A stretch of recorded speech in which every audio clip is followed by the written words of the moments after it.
Good afternoon and welcome to Páirc Uí Rinn for the Irish Examiner live stream of Nemo Rangers in Douglas in the Bon Secours Cork Premier Senior Football Championship. Brian Cuthbert and Noel O'Leary will be joining us here in the commentary box, and we will be hearing their thoughts in a few moments' time. But our focus won't be solely on this city derby, as Patrick Mulcahy will be crunching the numbers and updating us throughout the afternoon on a Super Sunday of Cork Football Championship action right across the county. Before we turn to tables and to permutations, let's hear from today's managers, Nemo's Paul O'Donovan. But first off, here's Douglas boss, and that's Ray Keating.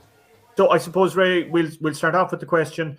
2 games played, 2 victories in the bag. If I had offered you that at the start of the year, you'd have taken it? Yeah, absolutely. So, I mean, you can't be much happier than winning both your games. And, you know, we're in a better position than we were last year. I think we've improved. We, last year we won our first game by 5. This year was by 9.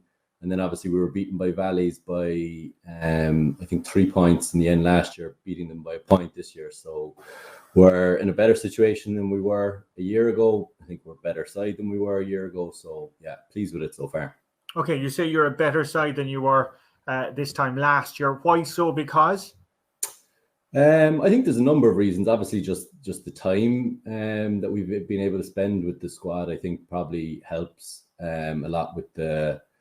Last year was very last minute, I suppose. I think we played 4 games before championship, whereas we've managed to get through a league of sorts. We've had a number of challenge games, so I think that just helps improve things. We've had some good young blood injected into the panel. A couple of really good fellas coming out of minor who've really kind of progressed things along. And like we have a young team, so I mean the second oldest who played for us against Valleys was 25, right?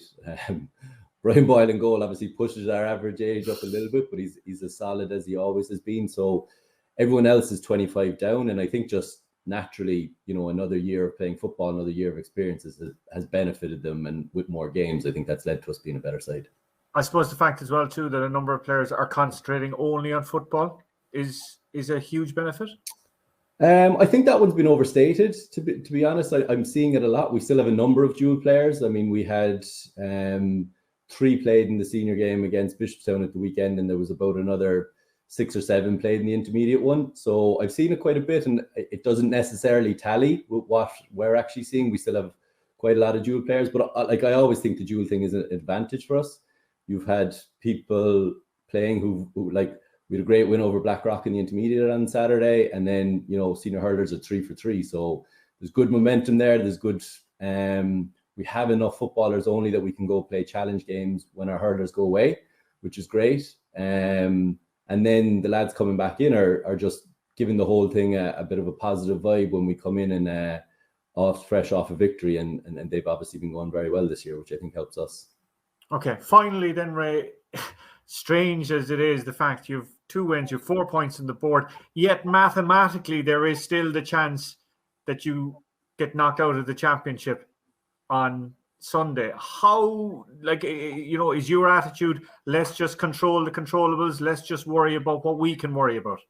Yeah, I think it has to be. Look, it's a championship game that we know if we win, we're through. And that's really all that we can control, and that's really all that we can focus on. So we haven't changed anything with our preparations, being the exact same as for the last 2 games. And, it's just focusing on us getting a performance, and we'll take, if we get that performance, we'll take whatever comes from it from there then. I suppose losing your first game had you on the back foot. What exactly happened that day against Valleys? I think I was I said it a couple of times before the county final that win or lose, I felt that game was going to be a huge challenge for us. We had put so much focus into the Castlehaven game.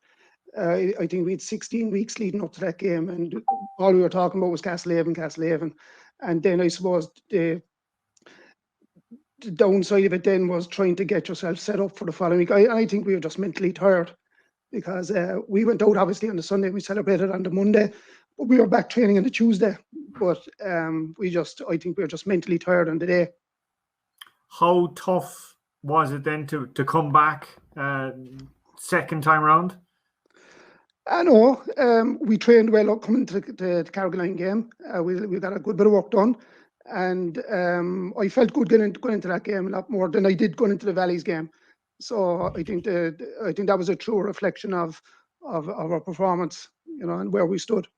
Okay, so it's bringing you down now to a make or break game. I don't think you ever thought that you'd be facing into a make or break game in round 3, and the fact then that it's Douglas as well too adds an extra little bit of spice to it all. Yeah, but like we're well used to playing Douglas. I think this is our 3rd year now in a row playing against Douglas. Like, they're a good side, there's no doubt about that. There is the element of the local rivalry there, of course there is, and we've had the bragging rights so far in the last couple of years. We went into it last year with the view as well that it was make or break, because if we'd lost last year, it could have come down to scoring difference. So it's made very little difference to our attitude, if you like, going into the game. We have a very healthy scoring difference now because of the game against Carrigaline. So we have to get a win, obviously, on Sunday. Douglas are in pole position. A win or a draw will do those lads. But we know that a win at 1 point will do us and probably get us topping the group, Okay, how hard has it been, as you said, like the stop-start nature, the fact then that you win a county final, that you're back into action? Like, is everyone back into the full swing of things now? Yeah. Our junior hurlers were beaten there a couple of weeks back, and that's given us no carte blanche, if you like. So all our focus has been on the senior football. So it hasn't been a challenge for us. I don't think so, anyway. I suppose the rest of the season will indicate whether it has been a challenge for us or not. But so far, everything's worked well. We're in a good state of mind. We're training well. Our fitness levels are good. Okay, well, everyone in the county seems to be talking about 3 in a row. Is that something that you kind of block your ears to? We don't talk about it. We can't control what other people talk about. We don't talk about it. It's the next game for us, and the next game is next Sunday against Douglas. There's a bit more at stake than just a qualifying game. As I said, there's local rivalry, bragging rights, whatever you want to call it. And that's our next game. That's our focus. It's the same. We've always had the same approach, that it's the next game. It's not we'll talk about a county final if we get there, and the possibility of winning a 3 in a row. But at the moment, it's just the next game, and we have to win it. Okay, and finally, Paul, a clean bill of health for Sunday's game? Yeah, Mark Cronin is still out. He's still out since the county final, hasn't recovered yet. And we have a couple of late fitness tests tomorrow, but I expect everyone to be ready to go. Back to Páirc Uí Rinn. Our thanks to Paul and to Ray for their time during the week. We have some team news to bring you in a few moments' time, and we'll be bringing up our team graphics. Delighted to have Brian Kirkworth and Noel O'Leary here alongside me this afternoon. Gents, we had a super Sunday in the hurling championship last weekend. Looking forward to something similar this afternoon? Yeah, Colin, I suppose the hurling was very exciting last Sunday in terms of the permutations, even with relegation points being the difference in the end, tiny margins. Today, I think in the football, we're kind of more sure on the bottom end of the tables, maybe what's going to probably happen. But there's an awful lot to play for in two of the tables anyway, and this game especially. It's there's so much to play for here for both teams, and I think there's going to be very, very, very fine margins between them again. So absolutely huge excitement coming. I would take it over the next hour. It's incredible, Noel, to think that you look at a team like Douglas who've won their 2 games coming into this game today and could mathematically fail to reach the knockout phases if Valleys put up a big enough score in their game against Carrigaline, etc. So it's so finely balanced. Yeah, absolutely, and I suppose it's a credit really to the board in relation to the way they've structured it. Every game has a meaning now, and it just makes it very, very exciting, and none more so now than this game today. I'm expecting this to be a very tight game, and just really looking forward now to what'll come out here today. You're the only one of us here that's fit and trim enough to be still out playing at the moment. Is it something, though, we'll say that teams are now talking about, taking a point when maybe a goal was on, or taking your chances, those kind of permutations? Yeah, funnily enough now, I suppose when you mention it there, it's not something we've discussed now, I'll be honest, but I suppose if they will hold on to this structure, it's certainly something that teams will have to think about down the road. There's no doubt about that. Okay, well, we've, as we said, plenty of excitement last week at the hurling. Let's talk about today's two teams. I suppose a lot of people talking about the fact Douglas, a lot of the dual stars are no longer in the picture. Good thing, bad thing? I've been speaking to a few of the Douglas lads, and this is their first year now having a solely non-dual football team and a non-dual hurling team. So the Douglas hurling team obviously flew through their group, and it gives your club, when you are so used to having dual players flopping and flipping every second week, especially in this condensed structure, it is very, very difficult, because by the time you get to week 7, fellas are invariably tired. So I think Douglas, the fact that they have no hurlers, that gives them a huge opportunity of actually focusing on the 6 or 7 or 8 weeks properly in terms of rest, recovery, and the fact they have 2 wins under their belt. I think they have a better chance than I've seen over the last 3 or 4 years of actually topping this table and toppling their near rivals, Nemo. But equally then, Noel, you could argue that some of that hurling talent is very good football talent, and we'd say in the likes of an Owen Cadigan, a very experienced Cork football talent as well. Yeah, absolutely. I'd agree with everything Brian said there, but I suppose the acid test really is today, and yeah, you'd wonder, to get over the likes of Nemo, are those guys going to be missed? But certainly, having guys together with no distractions, focusing on the one code, it's got to be a plus for them. And again, just very, very interested to see how they'll get on today. Yeah, and I suppose on that one, Noel, as well, the fact that the last few times that Nemo and Douglas have met, we've done 1 or 2 of the games column, they had all the dual players, and they actually didn't compete as a unit. Yes. I would think that you just mentioned it there, you have a huge opportunity as a unit to compete when you're together, and no distractions, as those are the words you mentioned. No distractions, that's the key piece. Yeah, and just one thing there, Brian and Colm, I mentioned it there on the way in there. A couple of Douglas players were going out in the field, and I happened to pass their management as well, and to me they seem very, very clued in and very much up for it. So they seem like a crowd that are singing off the same hymn sheet anyway.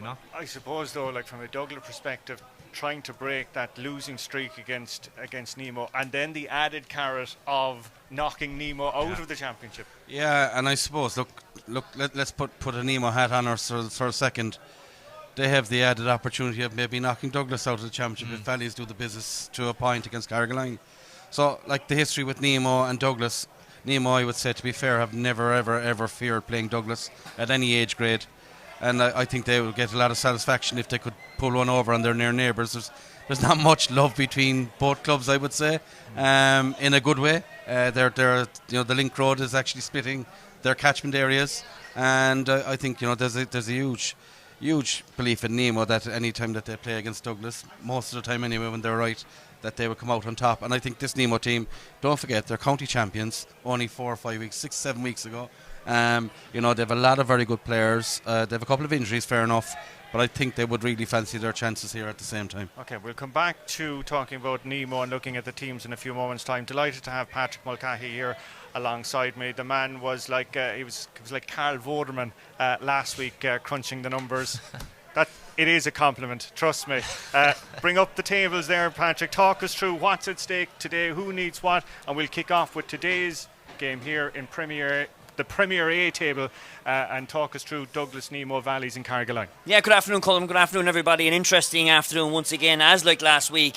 Plenty of permutations to go out throughout the afternoon, and starting with Group A, of course, our feature game this afternoon is that game between Douglas and Nemo Rangers, but a lot lies on the other game in the group as well, the game in Ballinhassig this afternoon between Valley Rovers and Carrigaline, because if Valley Rovers do win and Nemo Rangers win, it will end up going down to points difference. So essentially, Nemo Rangers win, they're through. Douglas need to get a result of this game to have themselves perfectly safe, while Valley Rovers need quite a big victory over Carrigaline, as you can see on the points differential to the second last column on the right hand side. But we'll keep you up to date on that throughout the afternoon. Let's head into the Group B, the West Cork Derby group, and quite an intriguing group here again as Castlehaven take on Carbery Rangers.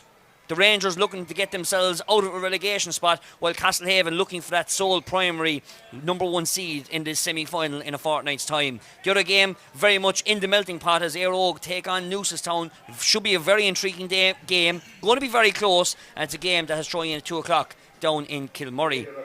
While in Group C, again, like Castlehaven, Clonakilty will be looking for that number 1 seed. They've got a 9 points differential, so they've got 1 point advantage over Castlehaven. They take on the Bars down in Cork. David Daly is the man in the middle for that one, while Ballincollig will be taking on Island Rovers, and both sides will be looking to avoid the relegation spot towards the final in a couple of weeks' time. So very interesting afternoon once again. If it's going to be anywhere close like the senior hurling last week, Colm, I'll have more of that this afternoon, please. You'll have a very, very busy afternoon ahead of you. I suppose just to recap maybe on the Douglas team, just maybe to make the point that it isn't exclusively all football, all hurling. There are a couple of dual players, Nathan Walsh, Daniel Hart, Niall Hart, that there is some crossover, just in case we were kind of leading you to believe that it was exclusively one over the other. Nemo, you just touched on it there, Brian, county champions, but is there a fear, is there a thought that they're retiring county champions? I think following the county final against Castlehaven, most observers would have said, Colm, it was a poor enough game. It was like a pre-season game in some ways, in the fact that they were coming out cold into a county final without a championship season underneath them because of the way the year worked. I think they possibly then they played Valleys very quickly after that. It didn't go well for them. I think with Nemo, if you give them 3 or 4 games in a row, there's incremental improvements, and I think the fact that they're playing Douglas, I think they'll be ready for action here and really, really look to go after it in a big way. Are they tiring? I think some of their key players are getting old. I think Paul Kerrigan has given Nemo unbelievable service since he's been a young boy, but that's not surprising given the lineage of his father before him, because Jimmy played senior for Nemo for a long time. I think Paul's mindset is to play for as long as he possibly can, which is brilliant, and the effect he had on the county final win was actually huge as well. So I think they are getting old, but with age comes experience, and I think games like this, those type of players come to the fore. The Luke Conleys, Paul Kerrigans, the Cronins, they're very, very good players, and I think they will be really fancying their chances here today. Okay, we're going to bring up the team graphics on screen, and we're going to start off with Douglas. I'm going to bring you in there, Noel, just to say that there's been 2 late changes to the Douglas team from our graphic. Number 26, Brian Lynch, is in place of number 12, Cormac Collins, and number 19, that's Sean Wilson.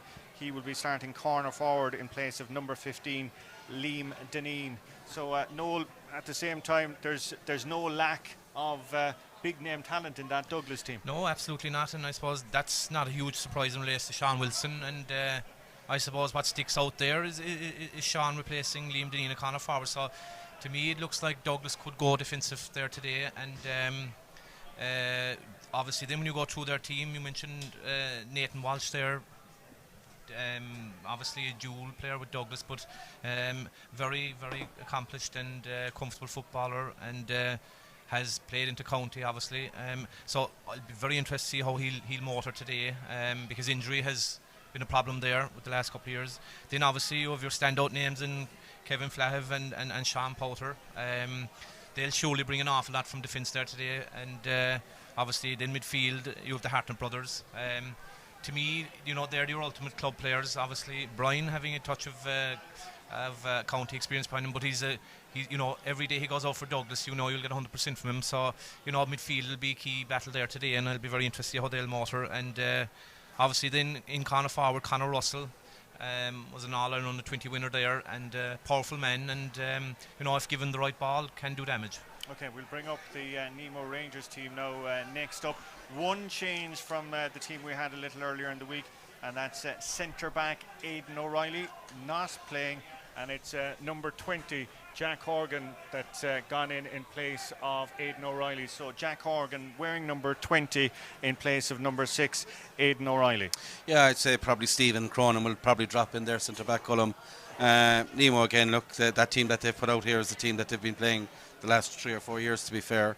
They're buckets of experience. I think Alan Donovan may be not fully 100% fit, so midfield will be a bit of a battle zone, but to be fairness, James McDermott, I've seen him the last couple of years. He's a tough operator as well. So, that middle ground will be hard fought, because obviously look at the Douglas team, Colm, when they have Sean Powter and Kevin Flahive as their wing backs, if that's where they play, they're looking to build from there and launch attacks from there.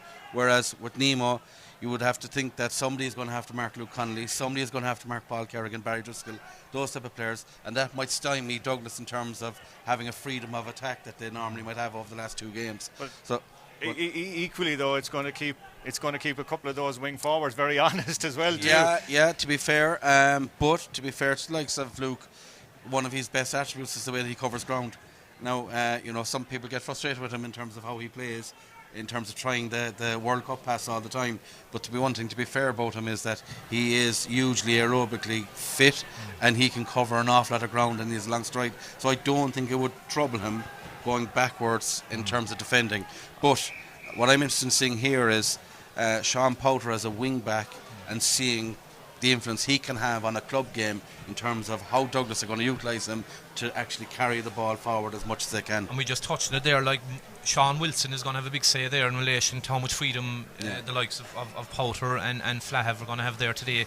There's no doubt. I mean, if he's lining out a corner forward, he's going to sweep back, and they're going to go defensive. So yeah, it's going to be very, very interesting. Yeah, it was just interesting just looking at the stats on Sean Powter in the last 2 games. He scored 2 points against Valleys and a point against Carrigaline. You'd be happy if that was your wing forward, but as you touched on, we'll be expecting to see him probably in the opposition half of the field as much as his own half of the field. Our referee this afternoon is John Ryan. The joys of covering Nemo and Douglas in terms of commentary, given the jersey clash. Why isn't there a change of jerseys here now, Brian? I don't know. I've seen Nemo and Douglas play for years. Very rarely have they ever changed jerseys. Yeah. I think neither of them wants to give the other the sort of actually changing their top. Like even at underage, when they see them play, they don't change. They just refuse to do it. But look, I think for us it might be difficult, but I don't think the players really have a difficulty in deciphering their own teammates. But it is something that would be much easier. And even the Douglas jersey at times, it's very difficult to see the number on the back of it. But I was just going to make that point, and I think it's something that we need to look at as county board or clubs going forward. It's very hard to see the numbers at a distance when they're camouflaged. As we can look to our left hand side, you just mentioned it, Brian. Those numbers are tricky enough. Colm, I wish you the best of luck for the afternoon for that. I'm sure I have a good team of assistants here alongside me that will be helping to correct matters. You have a busy afternoon though, Patrick, as we said, across the grounds. And just to explain as well too, in our broadcast a little later as well too, we'll be looking at the Senior A action, which is getting underway at 4 o'clock this afternoon. And then we have the Premier Intermediate action. Dramatic night there, Noli. You were out and about last night. All good? All good, yeah. Like that now in the story, I suppose we're one step closer, but still a very, very tight competition, and I mean it's anyone's to take really, but happy with the result anyway. Okay, well hopefully we'll have plenty of excitement over the next hour or so. As I said, we have Brian and Noel here alongside me in our commentary box in Páirc Uí Rinn. We'll be following the action here in this clash of Nemo Rangers and Douglas, and then Patrick is alongside me. He's got computers and everything keeping us tracked of all the action across the county this afternoon. But first, the national anthem.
Roars from the fans, small crowd here as restrictions still continue. The big question is what will be the state of play in terms of restrictions in the next week or two as we wait on the latest from the government.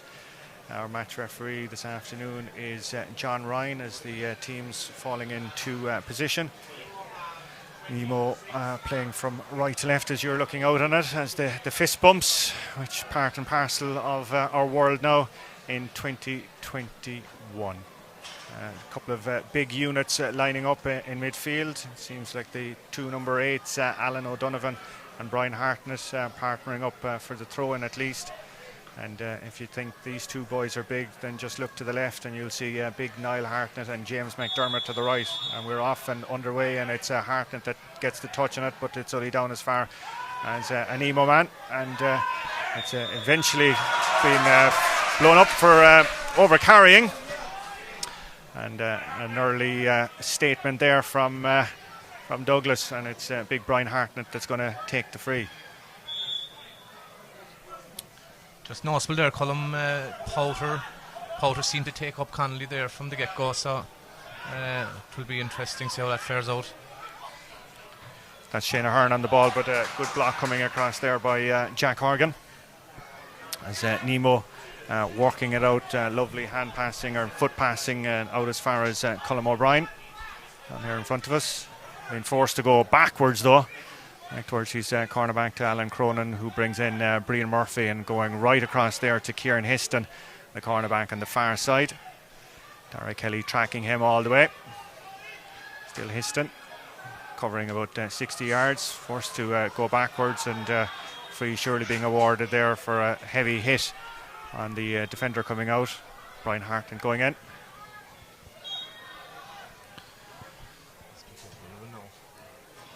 Quick ball gone in there towards O'Driscoll, being played back, run inside, and just two players holding up eventually the free being awarded. Ronan Dalton being brought to the ground unceremoniously, and John Ryan offering the first shot at target for Luke Connolly of the afternoon, about 25 yards out.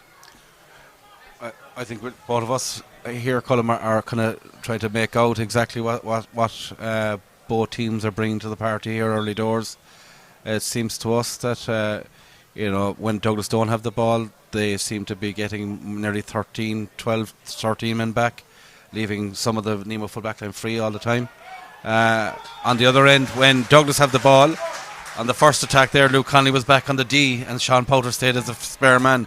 So look, it's early days yet. We'll have a look and see what happens here more, but definitely there'll be some very interesting moves here afoot over the next couple of minutes. The evergreen Brian Boyle with the kick out. If you remember the kick out strategy here, about, was it 2 years ago, I think, was their undoing. It'll be interesting to see what they've learned from that afternoon here. I think that was a semi-final, and Nemo marching on into the final that day. And that was a day that Douglas will definitely want to wipe from the memory banks. Kevin Flahav. Oh, great ball inside here. It's found its way back to Hartnett, and Hartnett off the inside of the boot, and that's a wonderful score by Brian Hartnett. Big midfielder, big boot, and a big score. Ties the game after 2.5 minutes. I think it just showcased there what we were talking about in relation to Kevin Flahav there, his go forward there, and set up a great score there.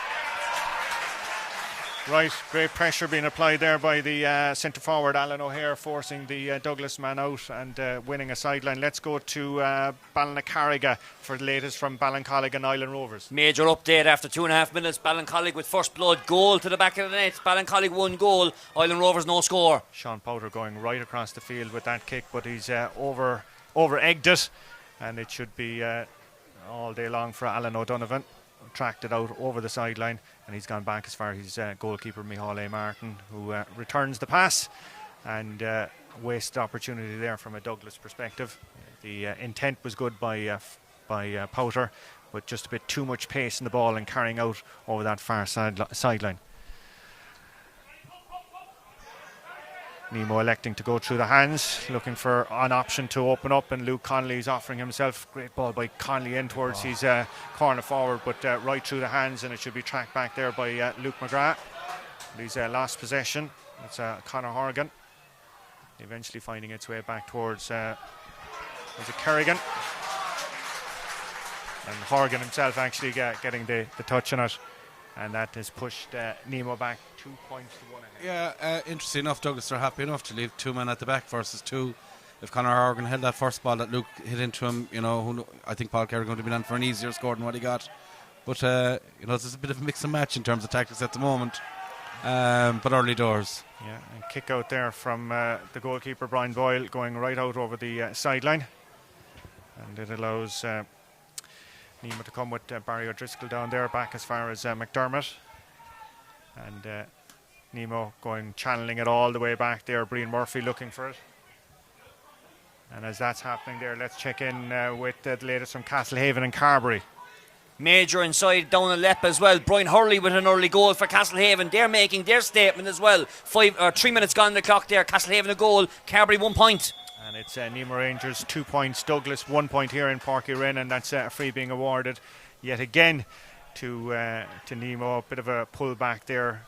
The referee John Ryan is explaining to the wing forward Shane Ahern what that was being awarded for, and Luke Connolly having an opportunity. He's second of the afternoon, a bit farther out and on this side of the field, about 20 yards in. But so far, Nemo having had the better of the attacking options, the sole Douglas point coming from their midfielder Brian Hartnett. Here's Connolly.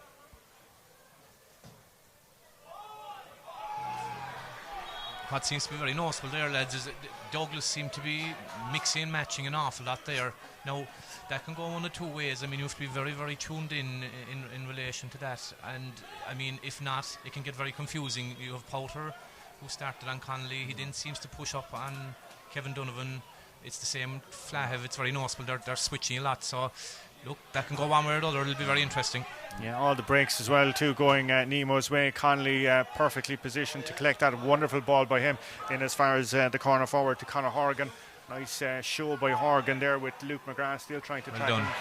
Great play there by the fullback coming across there, Nathan Walsh, and ably assisted by Dylan Ward, who's going to go right across to his goalkeeper Brian Boyle. That was a great play by the defenders. Great work. Daniel Hart now on the ball. Now it's Niall Hartnett.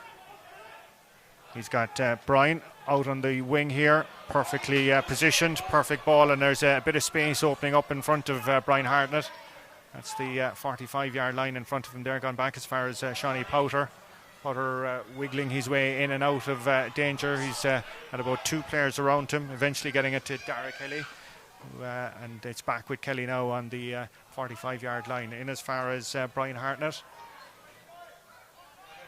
Shoveling out 1 or 2 tackles. Nemo sucking men back, and Douglas trying to be as patient as possible as in an effort to open something up with Conor Russell. Brings in Shane Ahern, and certainly there's a pull down there, and that's going to be a free in for the foul there on Dylan Ward, the centre back racing up and keeping Nemo very honest, and the opening free there of the afternoon from a Douglas perspective with nearly 8 minutes elapsed. Yeah, I think, look, Douglas seemed to me anyway and all, they seem to be extremely patient on the ball. They're waiting for Brian Hartnett and other runners to get actually in beyond the Nemo half-back line, and then just little pop passes. Sometimes that's quite effective, but if you can't kick the ball from once you transition out here past the halfway line, and if you're going to continuously run it, you allow Nemo a chance to get back and defend, which they did there. Only for the poor foul, I'd say they would have defended it quite easily. Yeah, poor wide there from Alan O'Hare. He's first free of the afternoon, scored 5 points against Carrigaline. The kick you would have thought would have suited a left-legged kicker, but obviously connected a bit too much with it. Noel, would you consider another free? Bit late there, all right, Colin, I'd have to say, but no, to be fair, I suppose one thing, lads, that you'd have to give Douglas a bit of credit on is that they're very much up for the battle anyway, I mean, that ball there was won by the wing forward there, a 50-50 ball, and turned it over, and they have this opportunity now, so you've got to give them credit for that anyway. I think the hope is for Douglas that when they do get forward like this, like that last free, they have to score this. Those chances that come, they have to take them. Yeah, on this occasion it's Conor Russell who's taking charge of the free taking duties. No mistake by him, off the hands, 2 points apiece. Hard to believe 10 minutes gone, it's whizzing by, and as the lads are saying, Douglas very much up for the battle here this afternoon, even from the kickouts. Micheál Martin being forced to chop and change his strategy, going long on this occasion, but all it is a huge slew of Douglas bodies out there, including the man wearing number 20, Jack Horgan. And here it is again there with the full forward, Dara Kelly. It's Dylan Ward, and Ward off his left and drops short into the goalkeeper's arms, and ever so easy for Micheál Martin, bringing Stephen Cronin into it. Forced to go back, and great play there again, Dara Kelly. Keeping them honest, but he's surrounded by about 3 players, and it was kind of a reckless tackle coming in there from Brian Murphy, and another free being awarded there. I don't know, did he need to commit that foul? There was still a defender or two inside him. It was a sloppy foul, but again, you know, it came from a turnover by Douglas. To be fair, you know, like we're saying, they seem very much up for the battle, and they're working extremely hard. Conor Russell standing over this free again, had that opening free a few moments ago. There's a nice little 30-second routine before he eventually takes the kick. But I don't think there'll be too many in Douglas complaining if this one goes over the bar, gets a bit too much meat on it. And I think, like Brian touched on there, Colm, I mean, you've got to hit them scores. I mean, you know, as a free taker, and especially against Nemo, you've got to hit them scores. Micheál Martin, looking like he'll have to go long on this occasion. Straight down the middle. And there's a Hartnett hand anyway. Niall Hartnett gets his hand onto it. That's Shawnee Powter. Breaks away there, eventually finding its way back as far as Big Hartnett. Oh, lovely little ball by him in towards his centre forward. And that's Alan O'Hare, and that is a fantastic effort by him, but just dropped under the crossbar. Goalkeeper tracked it all the way, looked to be on its way over. And at the other end, it's Paul Kerrigan who's come all the way out looking for ball, and that's him in possession right now at the halfway line. James McDermott going backwards towards Luke Conley. Conley's going full frontal in towards his corner forward, in towards Conor Horgan, and Horgan taking it very quickly to bring Barry O'Driscoll into play. Went goal hungry against Carrigaline in their huge win there 2 weeks ago. Still Horgan, but great play by the Douglas defenders to dispossess him. It looks to be Barry O'Driscoll who went down to try and reclaim it there, touched the ball on the ground, but they're hungry. Yeah, I do think though Douglas are, you know, it's a bit high risk strategy in terms of the defending at the back. They're leaving 2-on-2. Barry Driscoll and Conor Horgan are being picked up, and they're allowing Luke Connolly time to spray a ball, which, you know, will suit him down to the ground. Time will tell, can they hold them out, but I think it is a bit risky. Nemo playing 2 inside, obviously. Colin O'Brien, the wing forward, is playing as kind of a third midfielder or auxiliary support. But, you know, once Nemo get the ball, they will look to kick the ball inside quite quickly. And that was a great play by Brian Murphy to dispossess Dylan Ward, turn it all over. That's Paul Kerrigan, and that's Barry O'Driscoll, who did very well to gather that one into his chest, despite the intentions of about 3 Douglas players around him. Back out as far as Luke Conley, inside the 45-yard line. Powter dispossessing him in as far as the other corner forward, Conor Horgan. Horgan off the right. Is it going to trail inside? Yes, it is. And that was a well-worked, and work being the opportune word there, Noel. Yeah, absolutely. And, you know, Brian was bang on there. I mean, Nemo are looking up, they're looking for the long ball in and creating that space inside. But you have to give credit, to be fair, to Nathan Walsh inside. Barry O'Driscoll, as we all know, is an excellent footballer, and he seems to be, you know, coming out on top there. But it's early days. I mean, how long he can sustain that for now is going to be interesting. But I think on that note, if you play Nemo and if you allow Paul Kerrigan and Luke Conley time to get on the ball and find men inside, you're wasting. They're going to hurt you really, really badly.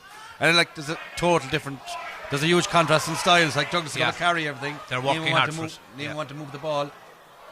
Daniel Hart playing a lovely 1-2 with Sean Powter. Powter back as far as his corner back. Powter himself taking the shot on, but it's well defended there.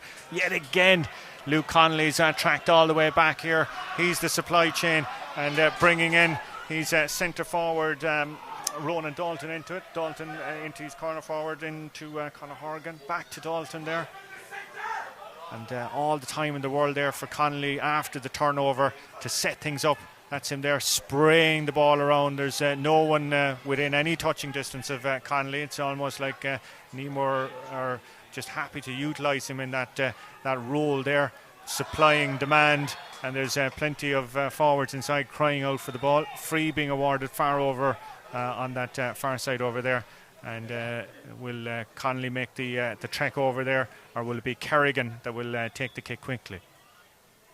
Again, Colm there, very obvious. Barry O'Driscoll inside, 40 yards of space in front of him.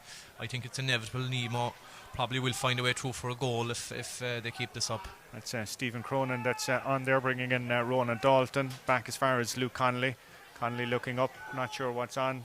What's on is Conor Horgan racing out for it. Horgan onto his right, and Horgan on this occasion has driven that one wide, but Connolly having that 2-3 seconds to think where he's going to place it. Yeah, you see, it's admirable that you'd go man-to-man at the back. That's perfectly fine for me anyway. But I think what you have to do then is you have to put supreme pressure on Luke Connolly, Paul Kerrigan, anyone else who are delivering the ball inside, so that you have a chance of 50-50 contest. But that's not happening. It's not happening, no. In danger here now is Colm Tucker O'Brien playing it into his corner forward, and that's Conor Horgan. And Horgan from 14 yards, and that all stemmed from an overcooked kick out. And I suppose Douglas can count themselves lucky that it didn't in the back of the net. Could have been a goal, but I suppose Conor Horgan was smart enough to put the ball over the bar. But certainly in these last 6 or 7 minutes, it's been all Nemo. And the contrast, I know I'm maybe labouring the point, but the contrast in styles. Nemo get the ball to their half forwards, they look up, then they ping one of the two inside and play off that. Douglas, at the other hand, it's going to be really tiring for them because they're going to have to carry the ball all the time. They give Nemo a chance to get back, and when Nemo get the ball back off them, they can revert very quickly to their half forward and then put the ball inside. But I suppose a bit like 2 years ago, Colm, the kick out is causing Douglas a bit of bother, to be fair. Brian Boyle is a very good goalkeeper, but there's 2 or 3 kickouts now gone astray. And one went out over the sideline, then that one just there, slightly overcooked. How do you correct something like that, Noel? Yeah, like Brian touched on it there, but yeah, I think that's very obvious here, lads. And again, I'm touching it there. Douglas are chopping and changing in relation to who they're picking up. I mean, you have Connolly going back, Powter then is picking up the wing forward. Then when Connolly comes anyway past midfield, Powter pushes on him. To me, like Brian touched on, I would squeeze on Connolly, squeeze on him no matter where he goes. But what's happening is Connolly's pulling back, Powter is holding his line, and he's getting all the time in the world to get that ball in there. I'm not sure of the stats, lads, but if you look back in that opening 15 minutes, 4 scores to Nemo, I'd say there's a good chance that Luke Connolly touched the ball in the build-up to at least 3 of those. Yeah, I like it's like a quarterback player, really, and Luke will sit in this little pocket and play that game all day long. And Paul Kerrigan does a kind of a in-between of that. He will do that. He'll also hurt you at the other end by running at you. But I think, to be fair, Douglas have to really go at this 15 minutes, because if they don't, this game could be gone away from them. Okay, we're just finishing up the water break here, but the water breaks round the grounds, and we'll check in with Patrick. So in this fellow group game, in Group A, Carrigaline are up 3 points to no score. So at this present moment of time, it is Douglas who will be following Nemo into the knockout stages. Group B, we see Castlehaven 1-3, Carberry Rangers 4 points after 16 minutes gone on the clock, as that shot was going in short. And the other game in that group is Newcestown and Éire Óg. And Éire Óg are up 3 points to 2 against Newcestown. And in Group C, it is the Bars 1 point to no score up against Clonakilty. The first score coming after 11 minutes in that game. So they are the latest scores. Of course, the other game is Ballincollig and Island Rovers. Ballincollig 1-3. Island Rovers 3 points as they start the second quarter. Wonderful play by Luke Connolly yet again. He's gone in towards Barry O'Driscoll. O'Driscoll going up, Nathan Walsh, plenty of company there. Tracking all the way back, though, was Nathan Walsh there, lads. You know, in fairness to me, he's having a super game inside, and Barry O'Driscoll, and you know, in a tough situation, it's 1-on-1 inside there. But to be fair, he's come out on top nearly, I'd say, 90% of the time. Yeah, and I suppose just to bring our discussion forward, that was the first time now Luke was put under pressure. Yes, the ball in. absolutely. He kicked it off his left, and it became a 50-50 then. 100%. So I think more of that from Douglas will give him Nathan, a better chance at the back. 100%. Luke McGrath there been forced to go back to his goalkeeper. There was space opening up in front of him, but obviously wasn't happy with what was on offer. And it's gone back with the goalkeeper, and Douglas being forced to kind of go right down through the centre. That's Dara Kelly in a foot race there with Brian Murphy. Kelly winning that one. He's going to go in from the 45-yard line. Great ball in as far as Alan O'Hare gets it into his chest ahead of the cornerback, Alan Cronin. O'Hare dropping it to the ground, but Douglas have somehow managed to get the ball back up with Conor Russell down there. But loses it, and Nemo perfectly positioned to break again at speed, and it's coming out there with Colm Tucker O'Brien. Now it's Alan O'Donovan. And that's the one thing, Nemo, when they turn the ball over, they just have this instinct as to who goes where, and it's with their wing-back Kevin O'Donovan, who's after taking it from O'Brien. Kevin O'Donovan on that far side off the 21-yard line, but no, that one has sailed wide. 4 points to 2 with 18 minutes elapsed here in Páirc Uí Rinn. I'm told Valleys are up by 3, not Carrigaline. Seems to be an update that's coming in from, we'll double check on that one. Yeah, so these Valley Rovers are up 3 points, and Valley Rovers are in third place, but as because of the points difference, everybody's on 4 points at this moment of time. It still is Douglas and Nemo who are still qualifying out of Group A. Okay, we'll keep you updated on the happenings around the ground. Great bit of play there by Nathan Walsh yet again. The lads singing his praises. He definitely came out on top there, and I'd say Barry O'Driscoll knows all about it after that one. It's getting very congested out there. Shawnee Powter opting to fist pass right across the field to bring in Sean Wilson. Ball gone in there, and again it's Alan Cronin who's out ahead despite the best intentions of Alan O'Hare, who fouls him. A huge difference there in relation to Douglas's build up. It's very ponderous compared to Nemo's, and it gives Nemo's full back line plenty of time to set themselves up for the long ball in. So I mean, there's a huge contrast between both teams in that regard. Okay, a little bit of afters there with Alan O'Hare talking to the match referee John Ryan. Colm, I know we alluded to before the game, the fact that Luke Connolly would be possibly picking up Sean Powter the other way around, and what effect that would have on Douglas in terms of attack. I would say at this stage now, even though we're only 19 minutes into the game, would Douglas, I pose this question, would Douglas be better served by putting Shawnee Powter up centre forward and just leave somebody man mark Luke Connolly, rather than having possibly your best player stuck on Nemo's top player? I don't know, just something I throw out in terms of, I think by playing Sean centre forward, you'd actually give Nemo much more problems than you are now at the moment where they play. It's a funny one. It's a kind of a double effect in as well in relation to Kevin Flahav. His input is very minimal, and the guy he's on in Horgan isn't having much of an impact in the game either, so maybe that's the switch to make. Stephen Cronin, the supplier on this occasion, after Paul Kerrigan did the hard yards with his kick, even Conor Horgan, with all the pace that he has, couldn't prevent that one from going out over the end line. Yellow card, by the way, there for Alan O'Hare, following his words with the referee John Ryan. Well, a couple of teasers and posers there for the Douglas management team. Maybe it's something for them to consider into the second half, should Powter be in a more advanced role. We've got Niall Hartnett there. He's bringing in Conor Russell. Just doesn't come up for him, and it's Nemo who again with Luke Connolly all on his own from there at halfway, and all the options opening up for him. Look at that way. Had Dalton looking for it inside. Instead, though, he's gone in as far as Horgan, who's gone back out as far as his fullback, would you believe, Brian Murphy. There's Horgan punching it in there towards the man wearing number 20, Jack Horgan. Horgan forced to go back, and it's worked all the way back out as far as Colm O'Brien. As a runner coming at pace, and that runner was Kevin O'Donovan, and he's brought to ground with a high arm. The voices in the background, obviously Nemo supporters wanting a sanction on this one, as Kevin O'Donovan coming through at pace off the shoulder, and a high arm bringing him down to the ground, and Luke Connolly stepping up to take the free, which if he converts will push it out to 5 points to 2 with 22 minutes elapsed. Yeah, and looking at the game right now, it doesn't seem like a 3-point differential in the game. It seems much greater, the dominance that Nemo have, and I suppose the lack of the the Douglas forward line to actually make any headway.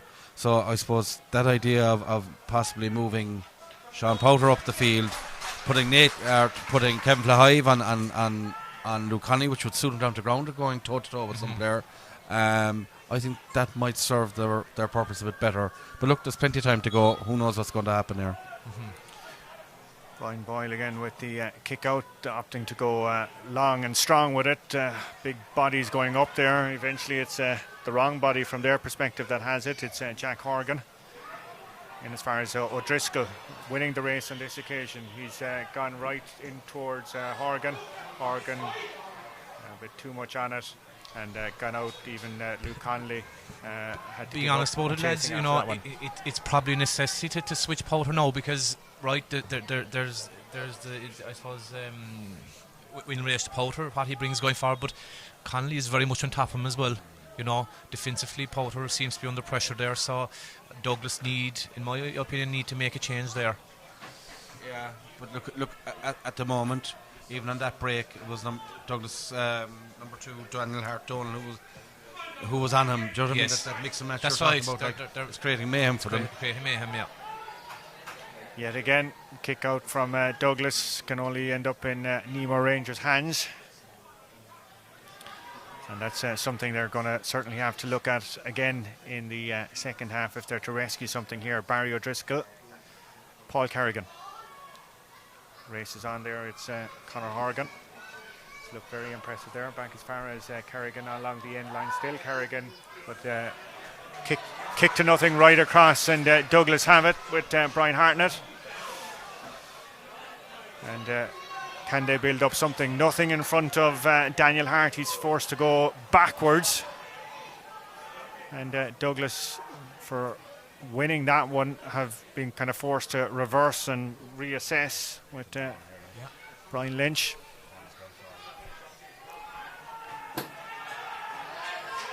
Walking down that far side there, but over-carrying Shane Ahern. Too many steps there. But I think it's an indication of what was on or what wasn't on inside that forced him. What was very obvious there, like obviously it's a strategy by Douglas to hold possession, because when Douglas were breaking, I looked up in the forward line, not one of them even looked at the man on the ball, that their backs turned to him, so obviously they knew that ball wasn't coming in. They're holding possession and is playing into Nemo's hands.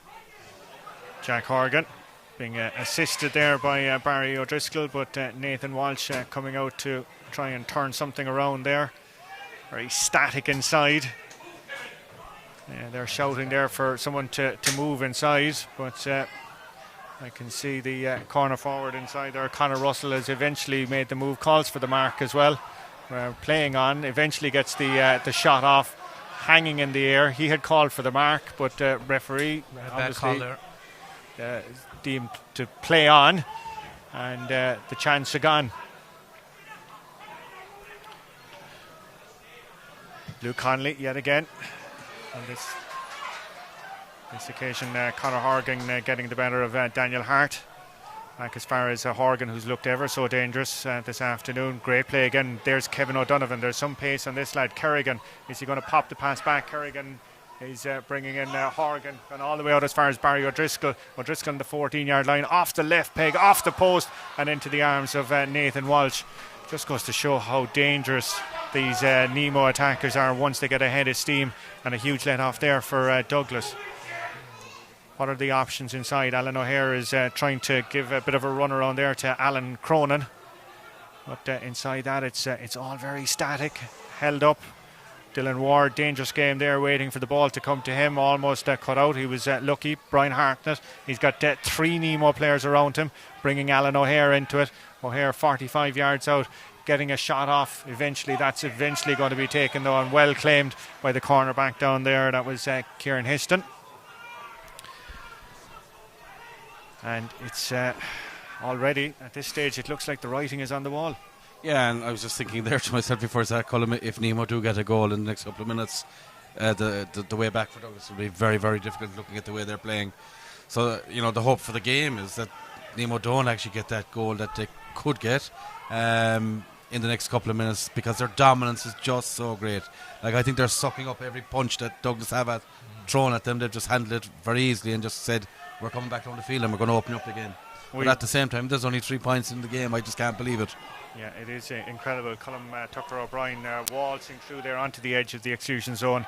The shot from him from about 25 yards gone wide. We talked in the pre-match about the likes of Flahav and Powter keeping attackers honest.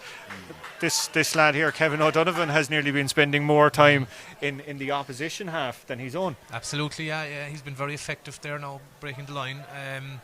He's showing huge pace there on the ball and is causing Douglas huge problems. But again, you just have to look at Douglas's play around the middle. It's just so ponderous, and it's a full backline's dream there in relation to Nemo. Douglas are just holding on to the ball, and then under pressure they're booming it in long, and Nemo just sweep it all up. So it's hard to believe there's only 3 points in it. A goal could change the whole thing, but I can just see Nemo sneaky in here at some stage.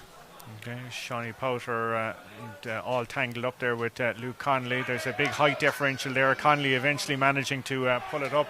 Powter holding on for dear life, and the shot there right across from Connolly, but that surely has gone wide. It was a near impossible angle, or is he claiming it as a 65? Was there a touch? No, the referee has pulled it back as a free between Sean Powter and Connolly. And Connolly himself probably will step up to take this one. Yeah, I suppose the fact that Nemo are so dominant around the middle, the likes of Kevin O'Donovan then really can play his own game, because he knows that he's not causing any problems for his team by driving forward every single time he gets the opportunity. And Kevin, he'll do that all day long. I just feel that Douglas have to reset here. It's really, it's 29 minutes gone here now. It's really cling on until half time. If it's only 4 points in it or 5 points in it, actually that won't be a bad return considering the amount of possession that they have not had and the dominance of Nemo. So I really think if I was in Douglas management's shoes now, I'd be almost praying for half time and say, okay, let's reset, do something around about their kick out, do something around the middle of the field, and actually go after the game by putting somebody like Sean Powter, as I say, up front to give them a bit of direction and a bit of an arrowhead as such. Okay, we're just coming up on the 30-minute mark. That was Barry O'Driscoll that eventually took the free, not Luke Connolly, and fair play to him. It was a tight enough angle, and he popped it over, pushing it out to 6-2, and we're being told that 2 minutes at least of additional time to be played here. It's all gone wrong again there from the kick out from a Douglas perspective. Free being awarded, and it's Paul Kerrigan that's standing on it. Kerrigan into Ronan Dalton, takes the return there. You could see that one coming a mile off.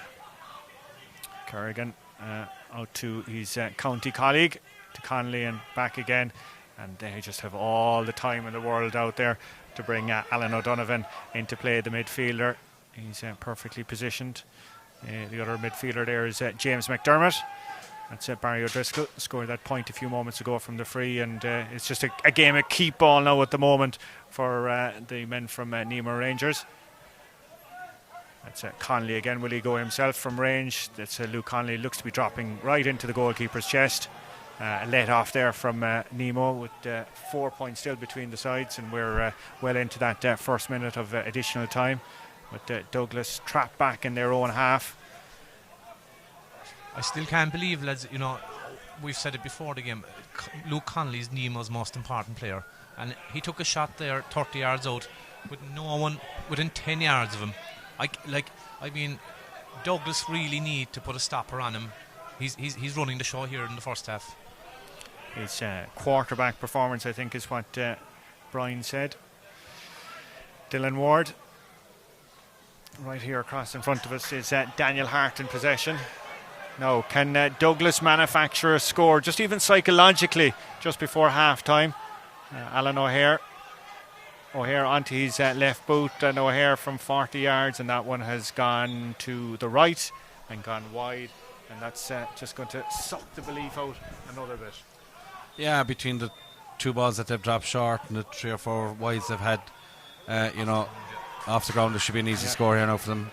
But you think, even for the lack of possession that they've had, the big shots, the two easily have gone over. and there could be nothing in the game, which would be actually miraculous even to even think it. So this Nemo team isn't putting Douglas to bed until they get a goal, really. So, as I say, get to half-time, 2 or 3 points down, it would actually be a blessing in disguise for Douglas if they can sort themselves out. Conor Russell stepping up to the free off his right and has done just that. 6 points to 3 at half time, which I'd say the whistle will be blowing from this kick out.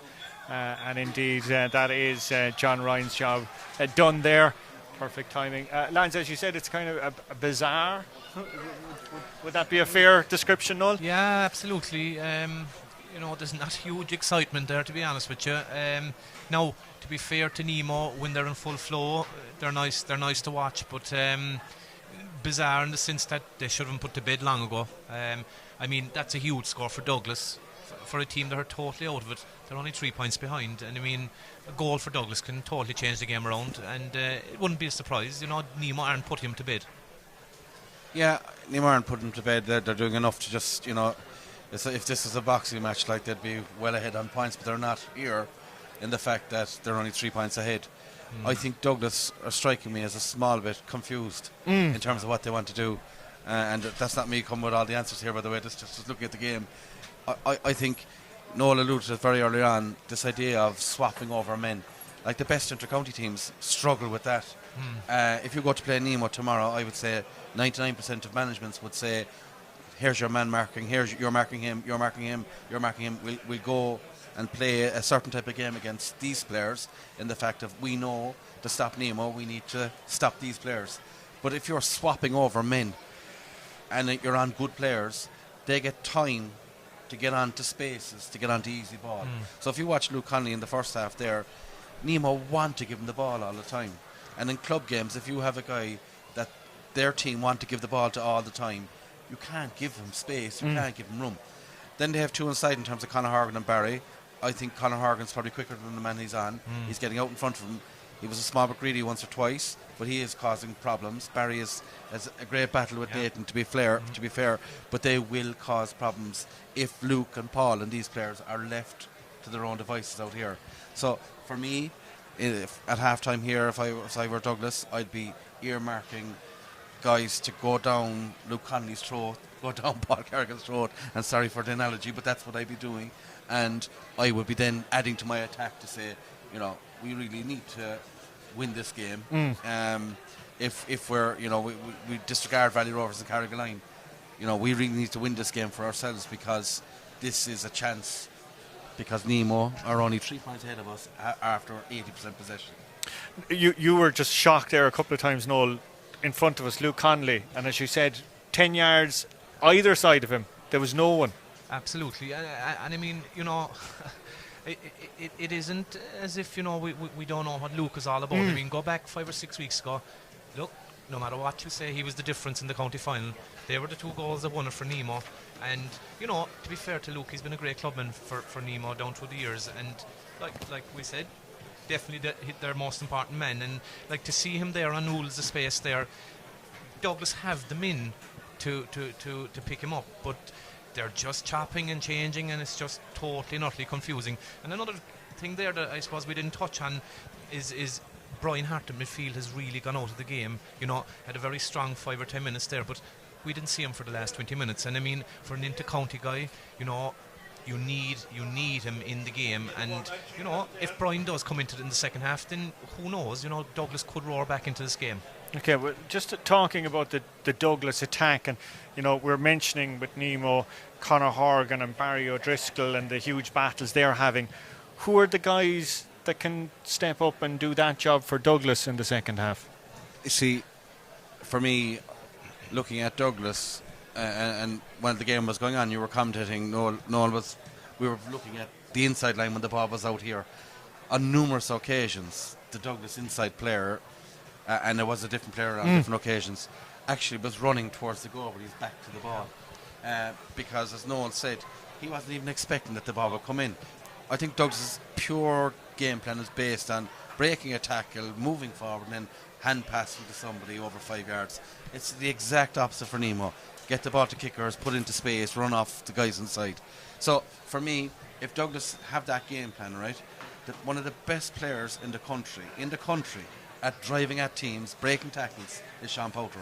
And at the moment, Douglas have decided he needs to go on Luke Connolly, and it's not working for him because he's doing another few jobs as well. So for me, I simplify all this. I say go back to midfield and try and battle with McDermott in particular. He's just putting one hand up and breaking the ball down to Nemo break winners. Go back and battle with him. Sort your attack in terms of a focal point, and go at Nemo as much as you possibly can if running is your thing, because I don't think that Douglas, to answer your question, Colm, have that inside line that you can kick the ball into and they win a sprint and turn a man and put the ball over the bar like it's happening down the other end. Okay, well, time for us to check in around the grounds. All the half times are trundling in on this Super Sunday of Bon Secours Cork Premier Senior Football Championship action. Patrick Mulcahy has all the facts, the figures and the permutations. Well, the facts are at this present moment of time, half times around the ground. As we know here, Nemo Rangers 6, Douglas 3 points. In the other game, Valley Rovers 1-6, the Carrigal Lions 2 points. And as we look at the table here, it is so close.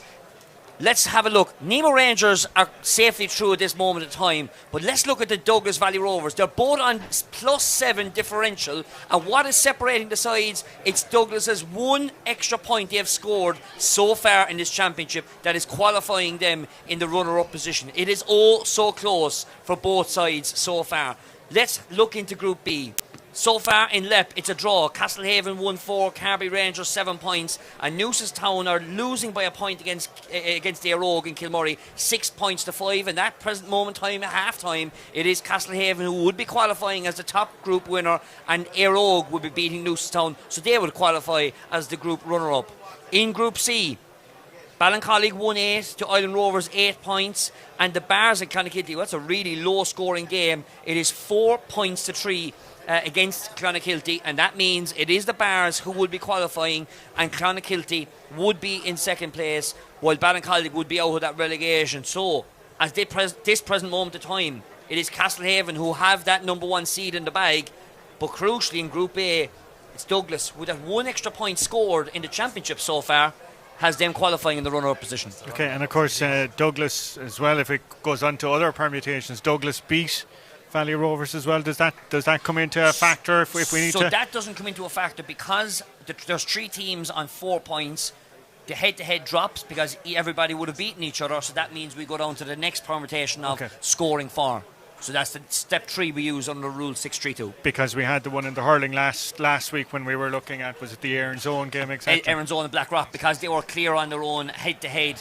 Erin's Own had only 2 points differential, but because there was only 2 teams involved in that permutation, it was down to head-to-head, and Erin's Own obviously beat him on the first night. Super job, and I'm sure we're going to be hearing a lot more from Patrick in the course of the second half here as games, well, everything intensifies. Brian, you've already spotted a move. Well, Kevin Flahay seems to be gone up centre forward. Obviously isn't the move that we had in our head here, but Douglas seemed to want to make changes. I think Kevin would be much more suited to go on toe-to-toe with Luke Connolly rather than leading the attack. But let's see. Brian Lynch winning the ball there into his full forward, Dara Kelly, but dispossessed yet again. Not for the first time, Breen Murphy coming out on top in that battle down there.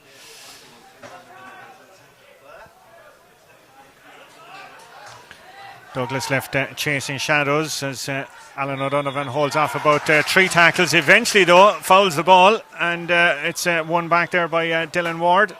Ward going a little hard on O'Donovan. But referee still standing his ground, and that's going to be a free dead straight in front of the post with about a minute of our second half underway, and this could cut it down to a 2-point game. Yeah, considering the first half is just unbelievable, Colm. Absolutely. Conor Russell scored 6 points in the win against Valley Rovers last time out. And speaking of Valley Rovers, we'll be hearing shortly from Patrick on their progress against Carrigaline. He'll be keeping a track on that being the other big game in this group. Absolutely, and there's another major score in that game down in Ballinhassig, I should say, because Valley Rovers have got a second goal, and that now means they're in the pole position for the runners-up spot by 2 points over Douglas. So all to play for in Group A still. And back to what we say about every single point being of a huge importance on an afternoon like this afternoon. It's Stephen Cronin riding through about 3 or 4 tackles. Still Cronin, and that's the 45-yard line. In as far as Barry O'Driscoll did ever so well there with Nathan Walsh for company, and Walsh team to have fouled him, and that's going to be a free in. Yeah, I think Barry showed all his experience there, to be fair to him. Great catch there, well, it wasn't a mark, it was a foul by Nathan to finish up, but showed all his experience there. Yeah. Luke Conley stepping up then to the free. 6 points to 4. 32 minutes gone. You think, Douglas got their free, got ball over the bar, you get set, and you'd say, all right, we need to try and get the next score. But, a kick out later, and Nemo are attacking, and they have a point. Now, if this goes over, obviously, they have a point straight away again. You know what I mean? And it wasn't even from a clear kick out, it was the fact that Stephen Cronin ran nearly 40 yards as well, too.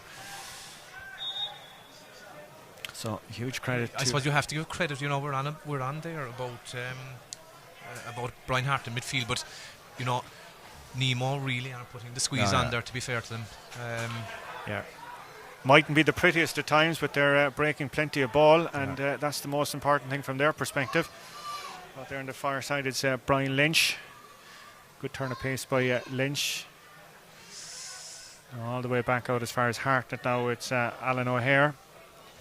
And that poor free miss early on. Niall Hartnett now. O'Hare was making the run, but brought to ground, offering himself yet again onto his left boot. But I think he knew himself within seconds of that leaving the boot that it wasn't going towards anywhere near its intended target. Quick kick out by the goalkeeper as Douglas were kind of bemoaning a missed chance, and Nemo were already building yet again. James McDermott bringing in Ronan Dalton. That's Dalton on the ball there now, and that's 65 yards out from his own goal. Paul Kerrigan. Good play by Kerrigan. Jack Horgan is wearing number 20, and wearing number 8 is Alan O'Donovan. Good interplay there. Everywhere there's a Nemo man, he's got plenty of company alongside him. And it's going to work its way back, I'm sure, there towards Brian Murphy, the fullback, who's offering himself as an auxiliary attacker in that occasion. Ronan Dalton going crossfield. Conley stretches those big arms out there, those big levers. Did very well with Powter for company. Still Conley, good turn by Conley. Still Conley on the 14-yard line, foot trip, and that's going to be a free in. Powter had no option but to stop his county colleague. But everything that's good about Luke Conley in that passage of play there, lads. Yeah, worked extremely hard there, Luke, and to be fair to Powter, he squeezed up them tight there, but just one bit of a shimmy and got away from him, and no, without a doubt, the standout player there today, Connolly, to be fair to him. Yeah, to be fair, that was a good bit of a battle there for 10 or 15 seconds. The most, the tightest piece of play we saw on Luke so far. Yeah. But again, I would be making the point that somebody else could do that. Do you know what I mean? Somebody else could be detailed to do that job, to allow Sean Powter to do something else for you.